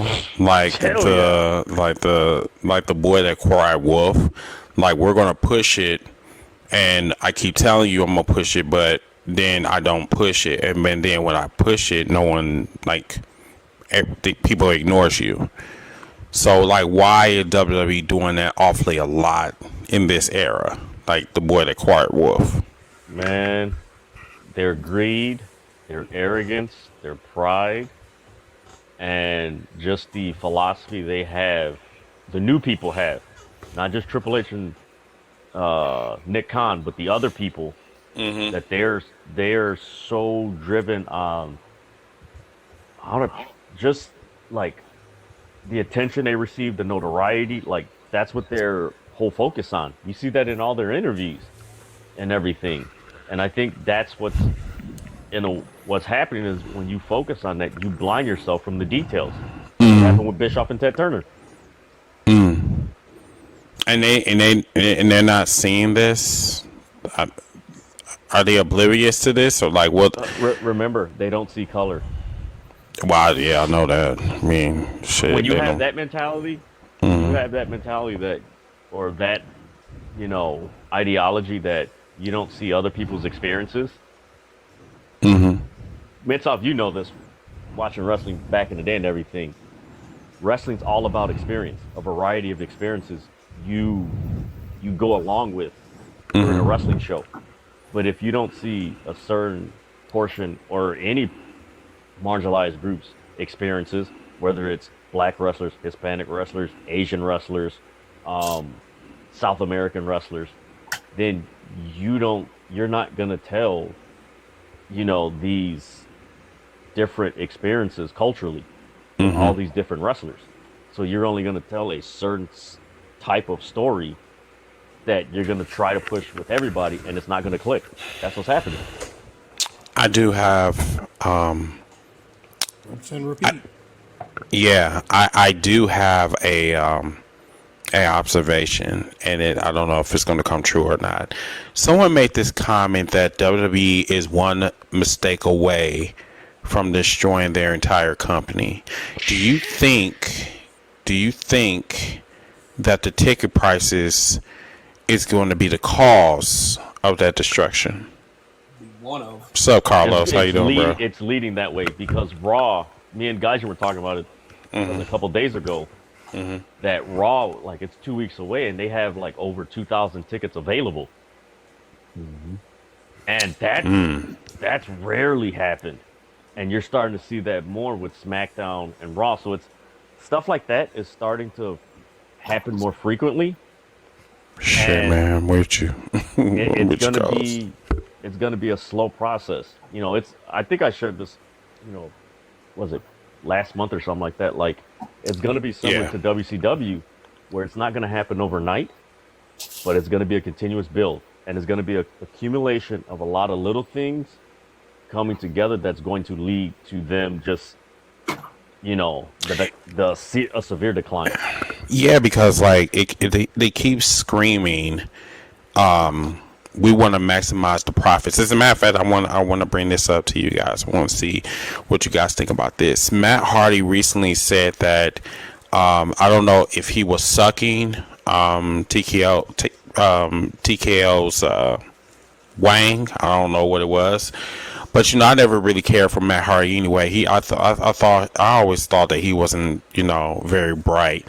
But he said that that TKO is doing the best thing for the company, and Vince McMahon was all about the kids, and he think that TKO is doing the best move by maximizing the profits for WWE, and that it wasn't a very bright thing to say. But what do you guys think about that? He's all over that eggplant. Yeah. So it makes sense. It makes sense in the short term. Yes. But long term, you're hurting your what's the best word to say that? Your core audience. Core audience. Yeah, that's a good way of saying it. That's what I was gonna say. You're hurting your core. You're hurting your core audience and your long term audience. Because remember, the reason why Vince McMahon always catered to kids is because if you can get an 8-year-old to become a wrestling fan, he could potentially become a wrestling fan for the rest of his life. Yeah. Well, that 50-year-old may not be around, that much longer. You know what I mean? Now, let's get deeper. So, are you saying that this could have repercussions on kids that were like us, like back in the day? See, the thing is, I didn't go to my first WWE event until like I was in my 20s. So but in this era, what about those that staying at home? Like, what about those? Because that's where I started out being a wrestling fan. Like, I seen it on TV. So, for me, my first WWE event I went to was okay. It's kind of like a year apart, but I was 3 going on 4 at the Rosemont Horizon, and I remember 4 because I got the pictures and everything. And whether it was now or then, Vince always focused on the families. It's just the degree the presentation was. That's where people don't really focus on. But his idea. So, do you agree with Joshy when he said that Vince catering to kids hurt the product? No, catering to a PG product. There's a difference. Yeah. At that time. Go ahead. So here's something that I haven't said it before on here, but people don't actually know how the WWE got so big, because everybody thinks they know, but they don't actually know. It wasn't WrestleMania, it wasn't Monday Night Raw, it wasn't SmackDown. I can tell you, here's exactly how the WWE got big: house shows. It's literally that simple. They can have Monday Night Raw on, or they can have Monday Night Raw traveling one place, and they can have the SmackDown crew traveling to another place and doing a show either the same night or the next night or something like that, sometime around that. Yeah. WWE built their company doing house shows. Yep. Forever. That's how you build, because you take your house show crew to those little small towns that will never get to see a big show. Or you take your house show crew to Madison Square Garden to do an untelevised show, but give the fans everything that they want, including title changes that don't actually stick on TV. But you gave them a live title change. Yep. That's how the WWE built their company. Yeah. To piggyback off what Mitzel said in the 80s, it helps when your champion defends the damn title 100 times out the year, aka Hulk Hogan. And the thing is, you go back in, 85 is when they had WrestleMania 1. 87 is when they had 2 pay-per-views a year. 88 is when they had Royal Rumble. That was 3 pay-per-views a year. 88 was Royal Rumble and SummerSlam. So after 88, you only had 4 pay-per-views a year. 4 pay-per-views a year, and all your programming was on the weekend. Friday, Saturday, and Sunday, and it was 1 hour 1 hour shows. The only 2 hour show you had was primetime wrestling. So it goes back to the old adage, less is more. So he catered to kids, or I shouldn't say kids, but he catered to the family. It was easy. It was accessible. It was affordable. It was a home run, and nobody could compete. I mean, so I don't know what they mean by maximizing their profits. Like WWE, I mean, I'm so serious. Like, it's just that the terminology, it just like, it gets me. Like, I don't know what you mean by maximizing the profits. It's like what you're doing is you're like what you guys said, like you're pushing away your core audience. So it's like, how can you maximize your profits when you pushing the consumer away? Like, it just doesn't make sense. Go ahead, myself. Here's how they maximize their profit. If the bloodline is hot, if it's the hottest thing in wrestling, you go to a WWE show, you get 10 different bloodline shirts, and you get one, Carmelo's Hayes shirt, something like that. That's how they maximize their profits, by overloading you. That's why I say, in the short term, perfect for them, because they are going to maximize their profits. That's why you had those idiots buying those $10,000 WrestleMania tickets to sit front row, however much it was. But, things like us and other people talking about it all the time, about how they're outpricing the families and things like that, that's going to hurt them down the line. Yeah. When their ticket sales, they're probably going to have to increase more just to make up the difference in loss that they're going to have. Yeah. Yeah, because like definitely WWE is not aligning on what's going on right now. There are people that's losing their jobs. Tariffs is destroying like the market, and it doesn't matter what you're talking about economically. Like it's just destroying everything in its path. It's like a tornado. It's just going through. And I keep saying it. Like even like shit, they like groceries. At one point, just to get like some groceries for like a week, it usually costs like $100, like maybe $150. Now it's like damn near $200. A buddy of mine showed me his receipt. He bought some shoes from overseas, and UPS sent him a bill, an extra bill. I think it was like $54, and it said at the bottom of it something about this is the tariff tax or whatever. So he had to pay an extra. I literally had never seen that before. I will never get anything overseas. I promise you, I won't. To add on what Miss I was saying as far as maximizing profits, you have the ESPN, the TV rights deal. Then you have them taking a lot of the old school footage and putting it on YouTube, where it can continuously being watched, and you're going to get continuous revenue that way. Then you have the wrestlers being involved in, a lot of these movies and TV shows, and creating more shows on Netflix, on A&E, specials with CW and stuff like that.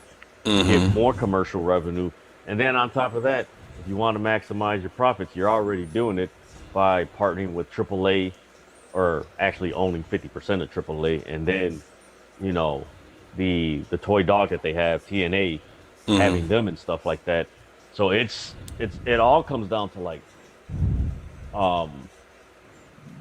it coincides, like maximizing profits coincides with more brand awareness, if that makes sense for you guys.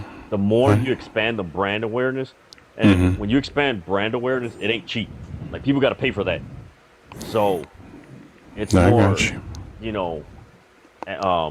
doing it that way and stuff like that, which you can't expand anything if your creative ain't good.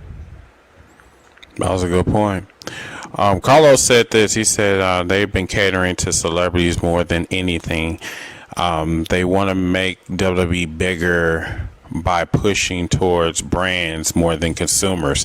Yeah. Yes, very much so. Because, I mean, look at the fucking mat. Mat is full of, like, crayons and racist shit. Don't be surprised if MAGA, like, the MAGA logo be on the WWE mat. So, let's go to Joseph. Joseph, hold on. What'd you say?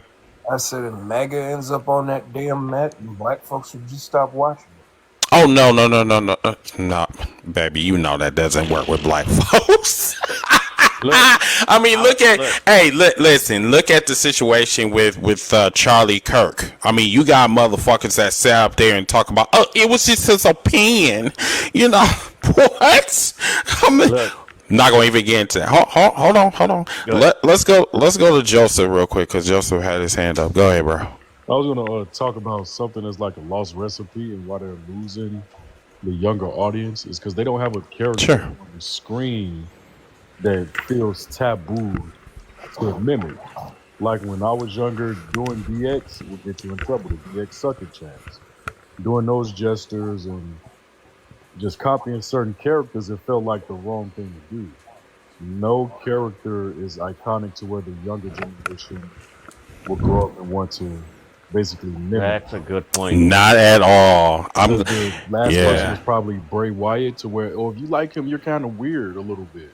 That was the last character. Yeah, and you know what, Joe? What? Okay, so, and this is for you and everyone else. Why do you think that's the point? Why do you think that is? Do you think that that's like a creativity issue, or do you think that that's like more so like a generational Oh no, issue? lack of creativity. Yeah. Like a creativity? Chris? Yeah. Gotcha. Remember, Vince McMahon created characters. Right. Triple H creates. Moments. Actually, he creates moments. He don't create Right. characters. Right. But you need characters to pull off. To create the moment. Got you. Yeah. Woo! Y'all getting deep for me. Chris, it goes to the old adage. This Why is deep, What bro. WB is doing, and correct me if I'm wrong, guys, what WB is doing, specifically Triple H, Nick Khan, and Mark Shapiro, they're trying to reinvent the wheel. Why the hell are you trying to reinvent the wheel that's worked for over 100 years in pro wrestling? Right. Like, simple wrestling 101, less is more. Why do you, like, I don't care if you're all AEW this, why do you think AEW is gaining momentum each week? What they have flaws and everything, but why? Less is more. They only Less have is two more, shows. right? As a matter of Two fact, Dadrian, let me ask you this. I think the smaller crowds are working. I'm not gonna lie to you. I was just about They are working because me and Mid South, we went to. Wait a minute, did he go to Because I met him. I met him at. No. The Ring of I said no. He didn't go to Ring of Honor. I went to Ring of Honor Yeah. with. Oh, you did? Yeah. Yeah, Never. remember? You guys jumped on that. I forgot. Okay. All right. Okay. All right. So we went to Ring of Honor, right? And when I tell you that we got on camera, I think we were yelling or something like that. I'm not gonna lie. I love smaller venues. Because like they show the excitement, like the fans getting interactive with the wrestlers. I mean, that's what it's really, really all about. And somebody also said this too, that wrestling wasn't really made for the big venues unless it was like a big event.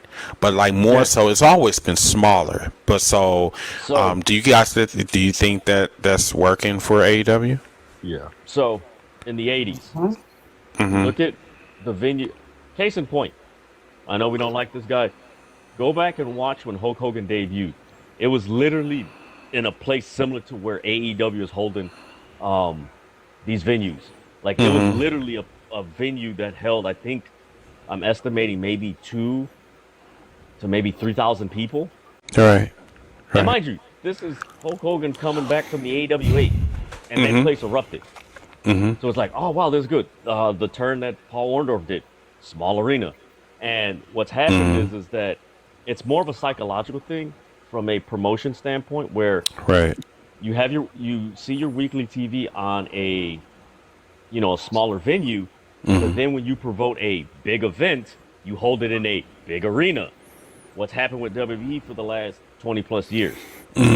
Half of And so what they're doing is, and that, you know what, bro? Like, I did not think about this, and I was like, this is genius.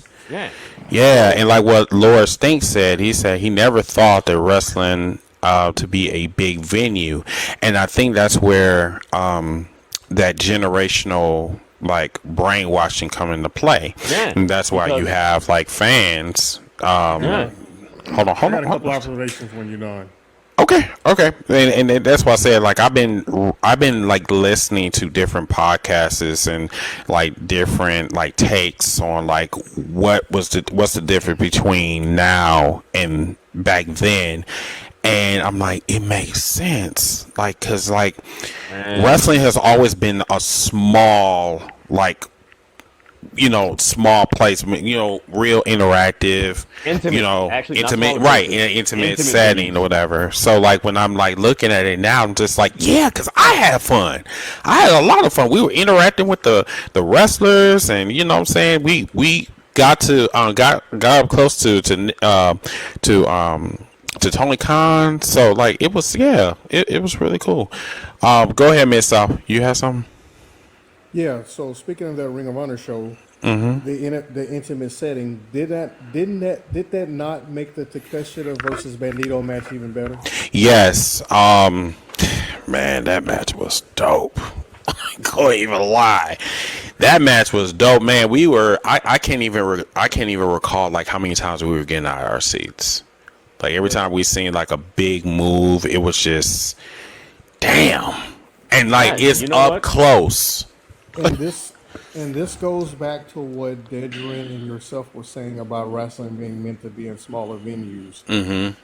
When was the last time WWE had a show, a weekly show? Let's just say weekly show. I'll make it even simpler.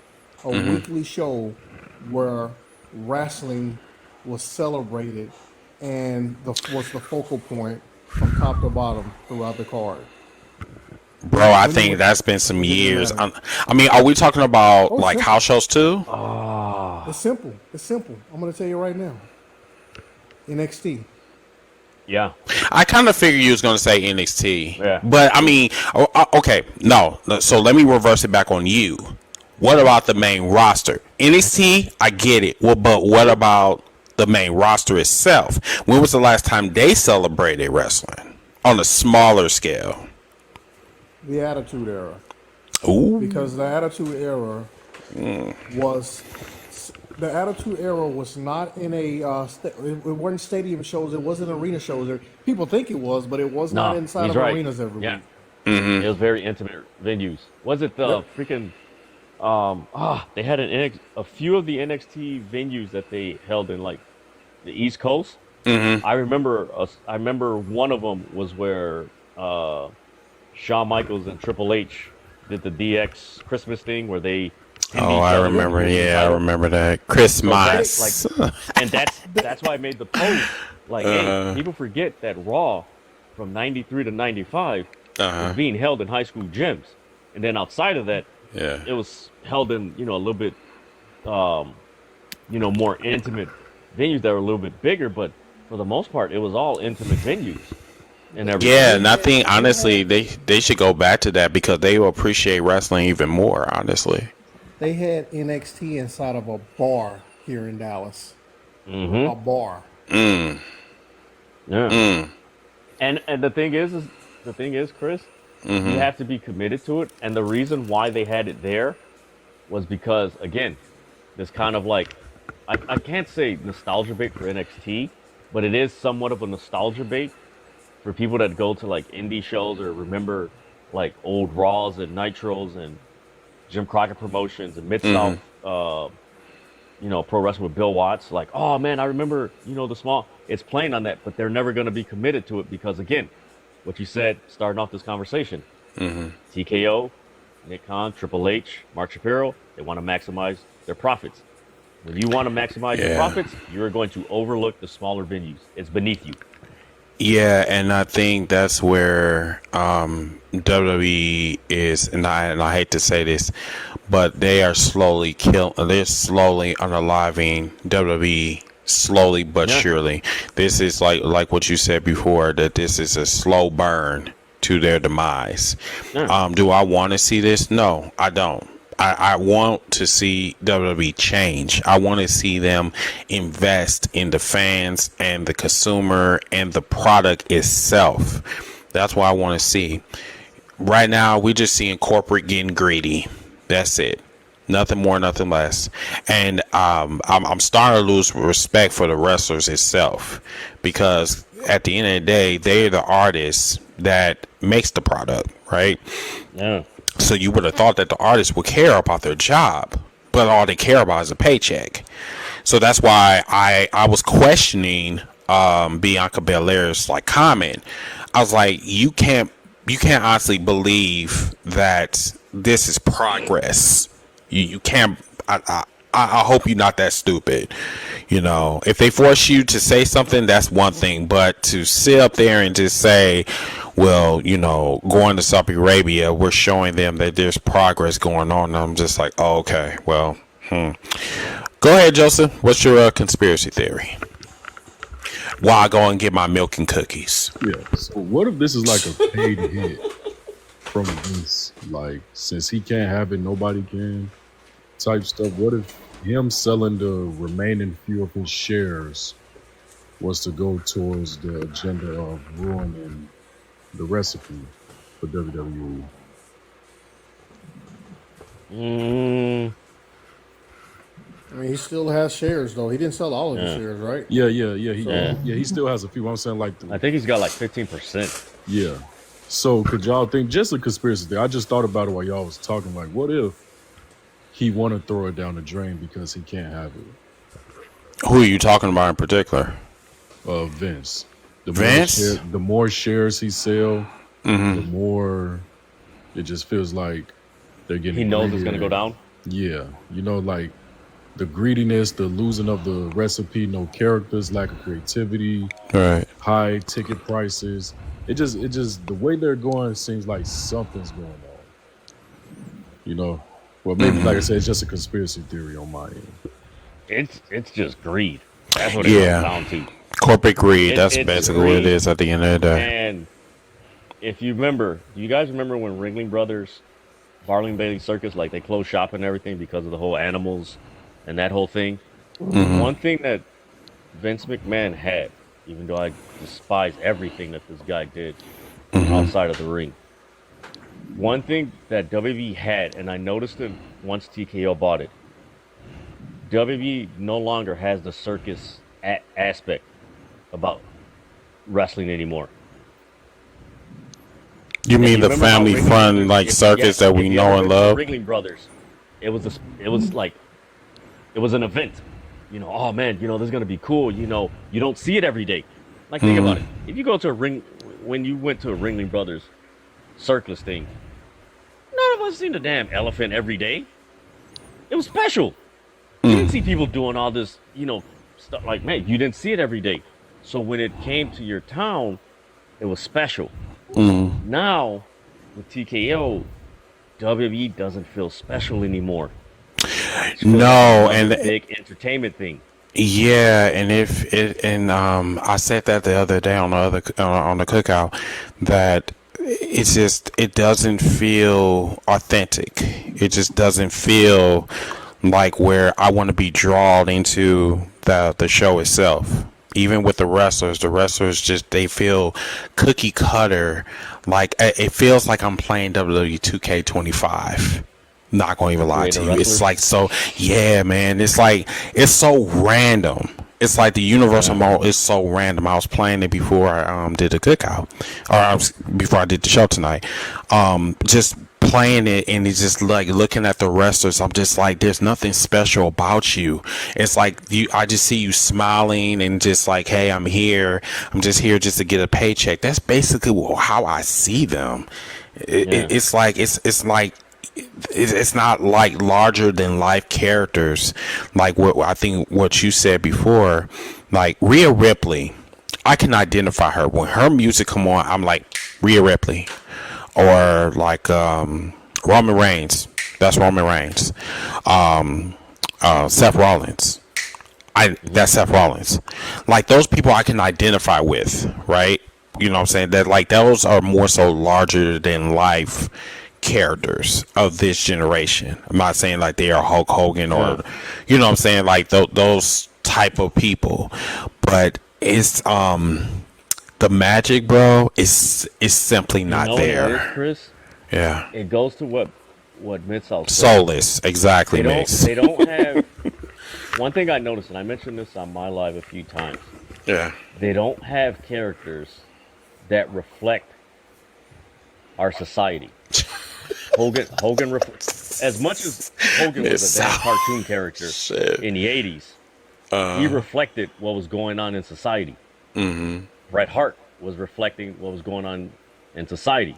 right. In the 90s, what did you see on ESPN and everything? Athletics.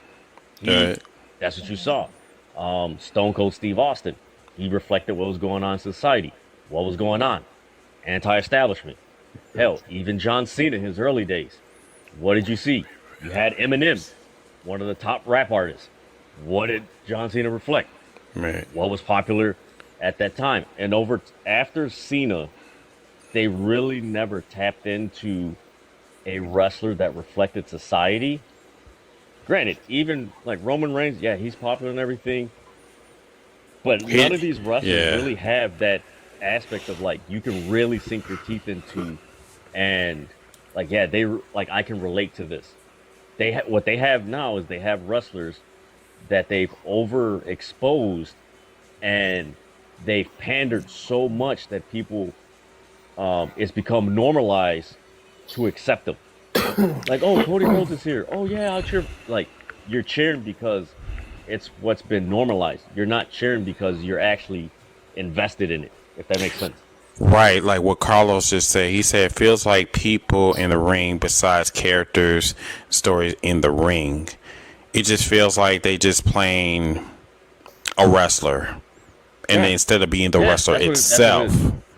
Yeah, I get that. Get that wholeheartedly. It backs up what Bryan Danielson said. WWE is a parody of wrestling. Correct.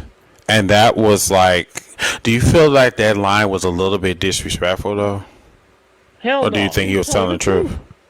But actually, I don't. Man, I gotta look it up, but I don't think he's the only wrestler that said that. Someone else I remember saying it, that WWE is a parody of wrestling. And you think about it, Roman Reigns, the Bloodline, yeah, they were a popular faction for the past 5 years and everything. But really ask the question, and ask yourself, like, can you relate to them? Do they reflect what you would normally? No, because number one, I'm not a Samoan. Yeah, because number one, I'm not a Samoan. So already I don't identify with you. And that's the other thing. In the big cities, how many Samoan people live in those cities? See, that's the thing. We don't. Yeah. It's rare. I know in Minnesota there is, because when I went in 2011, there's a bunch of them up there. It was like, damn, they're all over here. And, well, I don't really do Minnesota like that because, Minnesota have their own bubble. So, Oh, Lord. But even like Cody don't Rhodes. do them like that. Why are you laughing? Now you woke up. You woke up, Poppy. But no, you look at Cody Rhodes. So bubble. Oh, Lord. What kind of bubble are we talking about? Okay, I'm gonna take my turn and go and get my milk and cookies. Thank Lord. But no, hey, Mitzoff, you are definitely right. Vince, the match mattered, the finish mattered, because it's like, what's the last thing you're gonna remember? How it finished, and everything else. With Triple H, it's the moment. And that dude, man, it's too much, man. Yep. Even though Vince got rid of the word wrestling, simply because, he wanted to sell something. Yeah. He wanted to sell something besides wrestling. Wrestling still mattered to him. Mm-hmm. Yep. Yeah. He made his money. He built his company off wrestling. Like I seen today for NXT's Homecoming, bruh. Oh my Lord. The thing that I'm seeing the most on social media is the double Devil's Kiss by Stephanie McClure and Rhea Ripley. And all you see is 4 backsides. That's all you see. And Booker T. And I'm like, oh my lord. I'm like, all these women are talented. Why are you relegating them to this? Why? It's like, and I don't think, and nobody was talking about the match. But They were hold talking about on, the moment, and I'm like, hold oh on my though. lord. But gummy bears is too much. Yeah. Yeah. Yeah. Oh my Ridiculous. god, man, it's so bad. But yeah, man, WWE, it's. I think you guys remember I said this, man. WWE is going against all the vital principles that helped them become the juggernaut that they were in the 80s, 90s, and 2000s, and eventually be a publicly traded company. They're going against a lot of those principles, Yeah. and they're going against it fast. Yeah, you know it's bad when people say, "Oh man, Vince did it better." People are Yeah, trying to paint Vince as like this perfect angel and how his booking was better, and they excuse his behaviors just to get his booking back. It's bad. you know it's bad when I came across this video. I was like, huh? And I was like, no, let me see what it's about. Even Eric Bischoff said it is bad for WWE put to price out their fans Yeah, because he broke it down. He's like, it's generational. You get the 12-year-old today in 10 years is going to be the 22-year-old, and then in 20 years, that 12-year-old is going to be 32 years old with probably a 5-year-old, and the grandfather probably took the 32-year-old, and the 32-year-old is going to take the 6-year-old. So you got 3 generations that go to the events. So they're cutting off their generational, continuation, which is their bread and butter. Hey, hey, Poppy Panda in the comments here. We're not saying moments aren't important, but you have to get to moments. Yeah. You can't just make moments because you eventually run out of moments. Yeah. Like there's only so many times Roman Reigns can come back. There's only so many times AJ Lee can come back. You know what I'm saying? Yeah. So It's like, so. go ahead. So I'm sorry. you're right. That's all right. You're right. Moments are important. Wrestling has always been about moments, but it's always been about wrestling too, and storylines too, and titles too, and all kinds of things. So it's not just about moments. It's about the culmination, like the culmination of WrestleMania. You know, the moment when Shawn Michaels kicked Martin Jannetty in the face, it wasn't just about him kicking him and throwing him through the glass. It was about all of that. It was about the tag team breaking up. It was about Shawn Michaels being propelled to a single star. It was about Shawn Michaels eventually becoming a world champion. There's a whole lot of things went into just that one moment of him throwing him through the glass. Mm-hmm. Yeah, and that's the I compare it to an action movie. You got all these great action stunts and everything and CGI, but very little story. It's like, okay, this look great, but what's the story? Like, what's the A, B, C, D, continuation and everything? Like, case in point, when Macho Man used the ring bell and did the elbow drop on Ricky Steamboat, that was a moment, but that wasn't the match. See, there's a difference. That's That right. that moment, Hey, that's all freak connected. show! You ain't going nowhere. But that moment, see, you know what? The most That's random pull. you know what, Mitchell? That 20 minutes of playtime. Yeah. you know what? I just thought about it. am. That's the problem with WWE now. They swapped it. Mm-hmm. The moment don't kick off the feud. The moment, um, what's the word I'm looking for? It moment replaces the should match. be. There That's you right. You're right because the match Hogan and Andre, it was about Hogan wrestling Andre. The body slam happened at the end. Yep. Like, did we? What was the build to Hogan and Andre? Was it about Hogan slamming Andre? Nope. Like, did we think about Hogan slamming Nope. Andre before the Could match? he beat him? Could Could he beat him? him? Was it? Yep. I And mean, that Poppy, that proves our point right there. The entire feud for Hogan and Andre, going all the way back to the '80s, was about Hogan beating the unbeatable, Yeah. beating Andre the Giant. But what actually do we remember? We remember the body slam. Why? It's because all of that other stuff led to that moment happening. Yep. AJ Lee's return was literally just about her return. What's next? Yeah. Yeah, that body That- slam that's- was weak as hell. absolutely nothing. Right. Yeah, And Poppy, you're right. The moment does come to the forefront, but you had to get to the moment. Yeah. Because you need, like I said, the moment from the 80s, 90s, and 2000s, if you think about it, the moment kicked off the feud that led to the match. Now in WWE, the moment replaces the match. That's it. And then That's it it. And the circulated. feud, Yeah, then- is the fantasy booking from the fans. Like, why even AJ Lee should just leave right now? And I'm not saying I want her to leave. I don't watch the show anyway, so I can care less. But I'm just saying, if it's all about moments, then why have anything else? You got the moment already. Why do anything else now? Because it'll never be as big as that moment. And you know what, Mitzoff? The match is a culmination to the fans' fantasy booking. That's right. That's what it is. True. It's no longer. And you better they're- hope that match is not terrible, because they're gonna have Yeah. to fit. Yeah, like that's now it makes sense why it's so like off.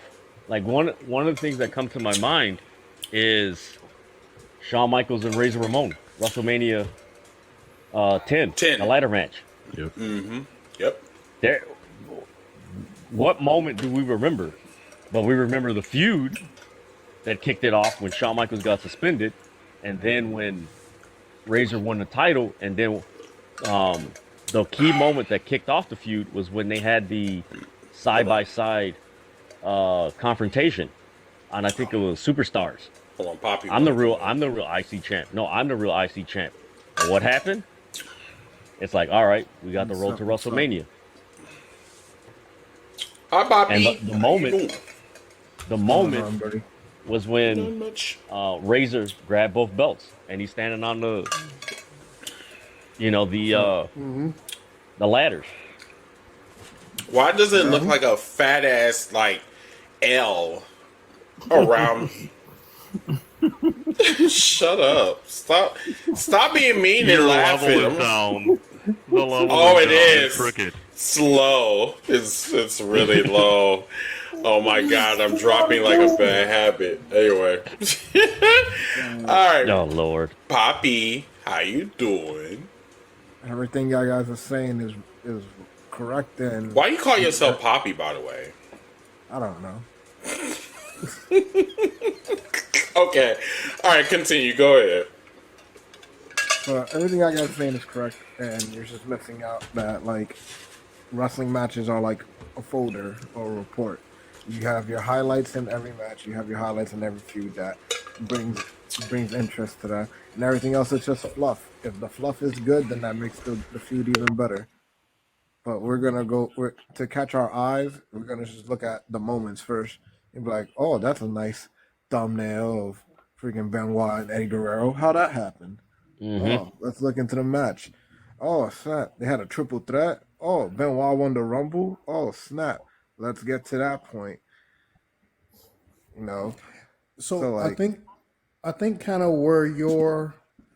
So I'm not trying to discredit what you're saying or anything, but I'm just thinking about this an 8-year-old or a 10-year-old who watches wrestling for the very first time, and the first thing they see is AJ Lee coming back, or Razor Ramon holding the titles above his head, or I don't know, any random moment that happened.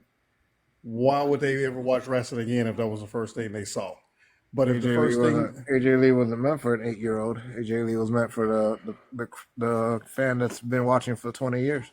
and that's my point, because that entire time of them watching AJ Lee for 20 years wasn't about. So that means all the things that happened before the moment is what led to the moment, and that's Yeah, exactly my point from the that get and go. that's That wrestling. they Oh, go built ahead. up to that moment, That's right. did they not? That's right.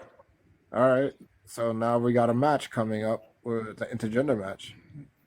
Right, but she had hundreds of matches before that. I think my point is moments matter, yes, but it's how you get to that moment. The moment just don't happen out of thin air. You know Yeah. what I Yes, mean? but the difference also now we're talking. Can we go to the double devil's kiss? Then that's a word salad. Yeah, the double devil's kiss.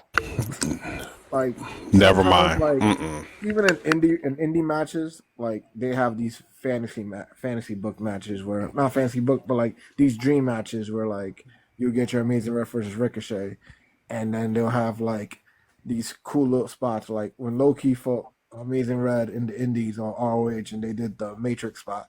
Like we remember that stuff. Does anybody remember anything else in that match beyond that point? Nope, that's modern wrestling. Who is snoring? Number Did you one. need a story? Did you need a story Right. to do that? Yeah. So if you just go right to that move, how could you? Sometimes we just want fan service as fans, and not that fan service we're talking about, but like You Because I needed you to clean that one up. Talk about some in damn, we need service. in fan theory, I service. get what you're saying, but remember, when you look at things from in the totality, you got all kinds of things. You have the ring announcer that has to say the person's name as they're walking down. The person has to come from behind the curtain. The person has to walk down to the ring. The person has to get into the ring. The announcer has to announce both wrestlers. The wrestlers have to actually wrestle because you can't just wrestlers can't just appear in the ring, do their finish, and then leave. You know what I mean? So there's something that has to happen to get to anything. Yeah, it's Sometimes, but like I said, sometimes you don't need a whole story for a match. Oh, I agree with that. I agree with that because the match can actually tell the story. Yeah, we've been saying that for a while, but you still have to have something. actually a perfect example. I never thought of it this way because all these years there was no story being told leading into um, Hulk Hogan versus Iron Sheik on January 23rd. Nah, there's But when he propaganda. won, a Hold on, story came out pause. of it. Pause. Who is that snoring? Is that you, Joe? Oh no, I'm wide awake. Want to see any Jello Group again? No, light skin. Are you asleep? No, I am just looking over something right now. Okay, got you. Okay, so whoever it sounds like a bear. Not me. Hey, you leave my chocolate teddy bearness out of this. Okay, continue. It's just continue. That's a perfect example. Hogan defeating Iron Sheik. Like after that match told a story, and of course the rest is history. Like stories came out of that. Like, oh damn, this guy beat this underhanded guy that won the title from Bob Backlund because Bob Backlund's manager threw in the towel. Like, oh man, he finally overcame this heel, and then the run. Man, that's pretty crazy thinking about it. That's how it pretty much happened. Back then it was simpler. But if the Iron Sheik was a nobody and nobody had ever seen him before, and he just appeared in the middle of the ring, and Hulk Hogan just appeared in the middle of the ring, and they wrestled each other, nothing would have came out of it. Yeah. So there had to have been something that led to it, which was what you said. It. Yeah, and the wrestlers, like you said, when the ring announcer, that whole thing, but also the key component to telling a good story is the totality of the wrestler's work going into the match. Well, in the Indies, they don't have commentators unless like they're known show like GCW or HOG. Oh yeah, But when you're in the crowd, you don't get that story. So the wrestlers got to tell the stories with their bodies. That's right. Yeah. And then, of course, whatever they post on social media, because that's the other, like, how to put it, almost like a more accelerated version of the stories being told in wrestling.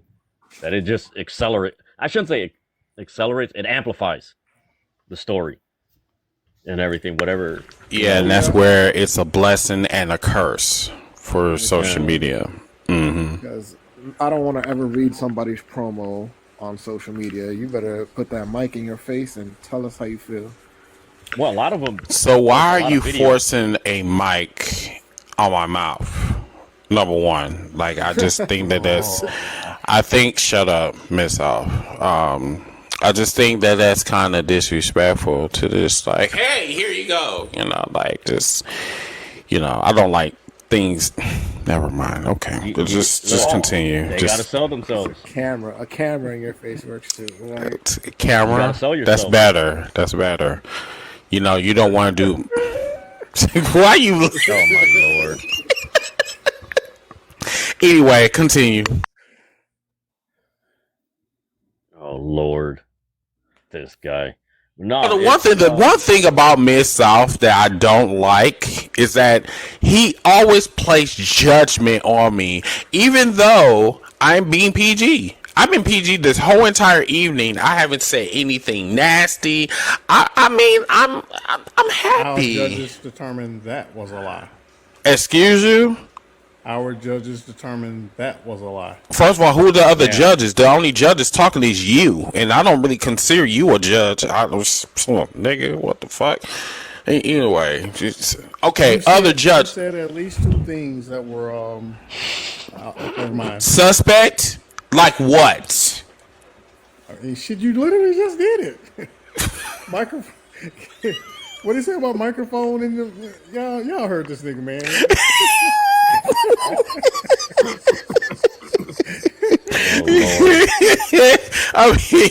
I mean, first of all, like you know that it wasn't. I'm not doing this.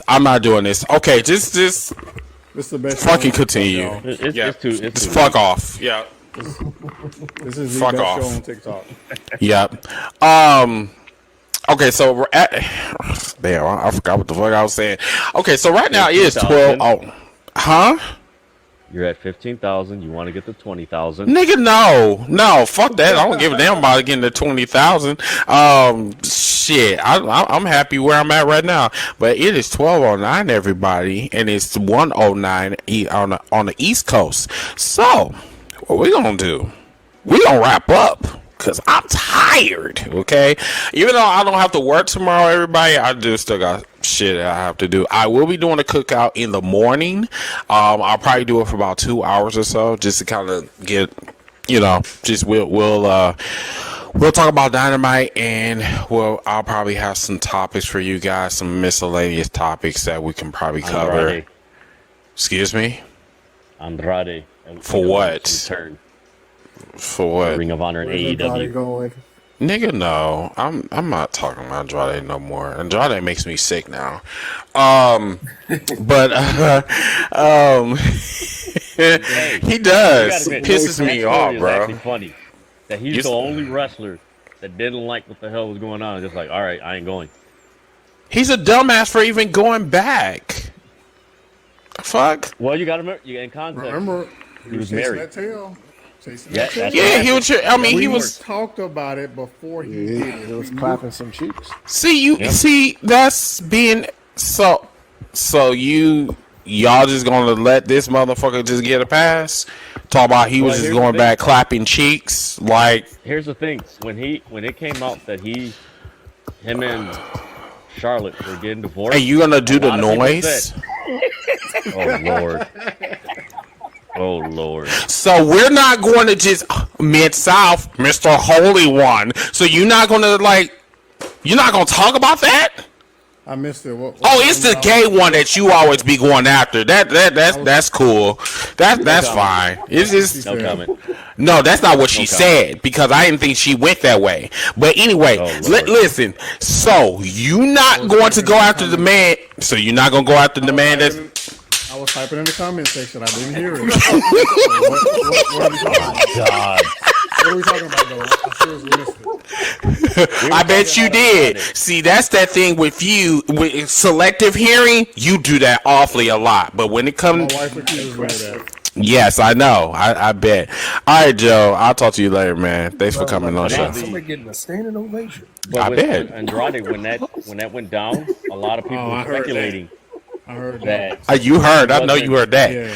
Oh, But no, they were speculating that Oh, probably not shit. gonna get pushed much because he's not married to her or anything like that. That was speculation. They're like, he's probably not gonna get pushed much. It came to fruition. So it's like, all right. And one of the things that that was mentioned as far as him being released was that he necessarily didn't like the whole AAA WB relationship. That he didn't want to be a part of it. And that was obvious at the freaking when they did the announcement At and WrestleMania. everything. Because when was Andrade ever a part of AAA? Never. He was never a part of AAA. He was a part of CMLL. He Yeah, never. Yeah. His only He was match. on the other side of that. Yeah. match. His only match was Kenny Omega for the CMLL title, where Ric Flair was his manager. AAA. And AAA. they still beefing out there. Who beefing? Yeah, the AAA title. CMLL and AAA. Yeah. Oh, man. To Well, be you know honest with you, what that's happened, right? what's that? So the guy who passed away, I think his name's Michael Pena or something like that. So he was a booker. He was the top booker in CMLL, and he wanted to push the younger talent, but at the time they didn't. They were like, no, we got to keep the the old guys, eventually the young guys, and he's like, no, the hell with this, and started AAA. That's how it happened. Oh, I learn something new every day. Coolly. Been out there for like 100 years. Yeah, there's actually at their anniversary in a couple of weeks, Mercedes is defending that title against Persephone. Oh, okay. And Coolly. Leon Troller. I may watch it. I may watch it. But y'all, I'm getting sleepy, yo. Thank you so much for coming on the show, Wrestling Debates and Catering, episode 70. If you guys do want to become a co-host next week, let me know, please. I am looking for openings, so for next week. But yeah, until that time, my name is Chris from the #Heroes for Life Wrestling Podcast. This has been episode 70 for Wrestling Debates and Catering. And remember, our friends over there on YouTube, please share, like, and comment on this video. Until that time, we'll see you guys next week. Have a good night. Bye. All right. All right, thanks for having me up.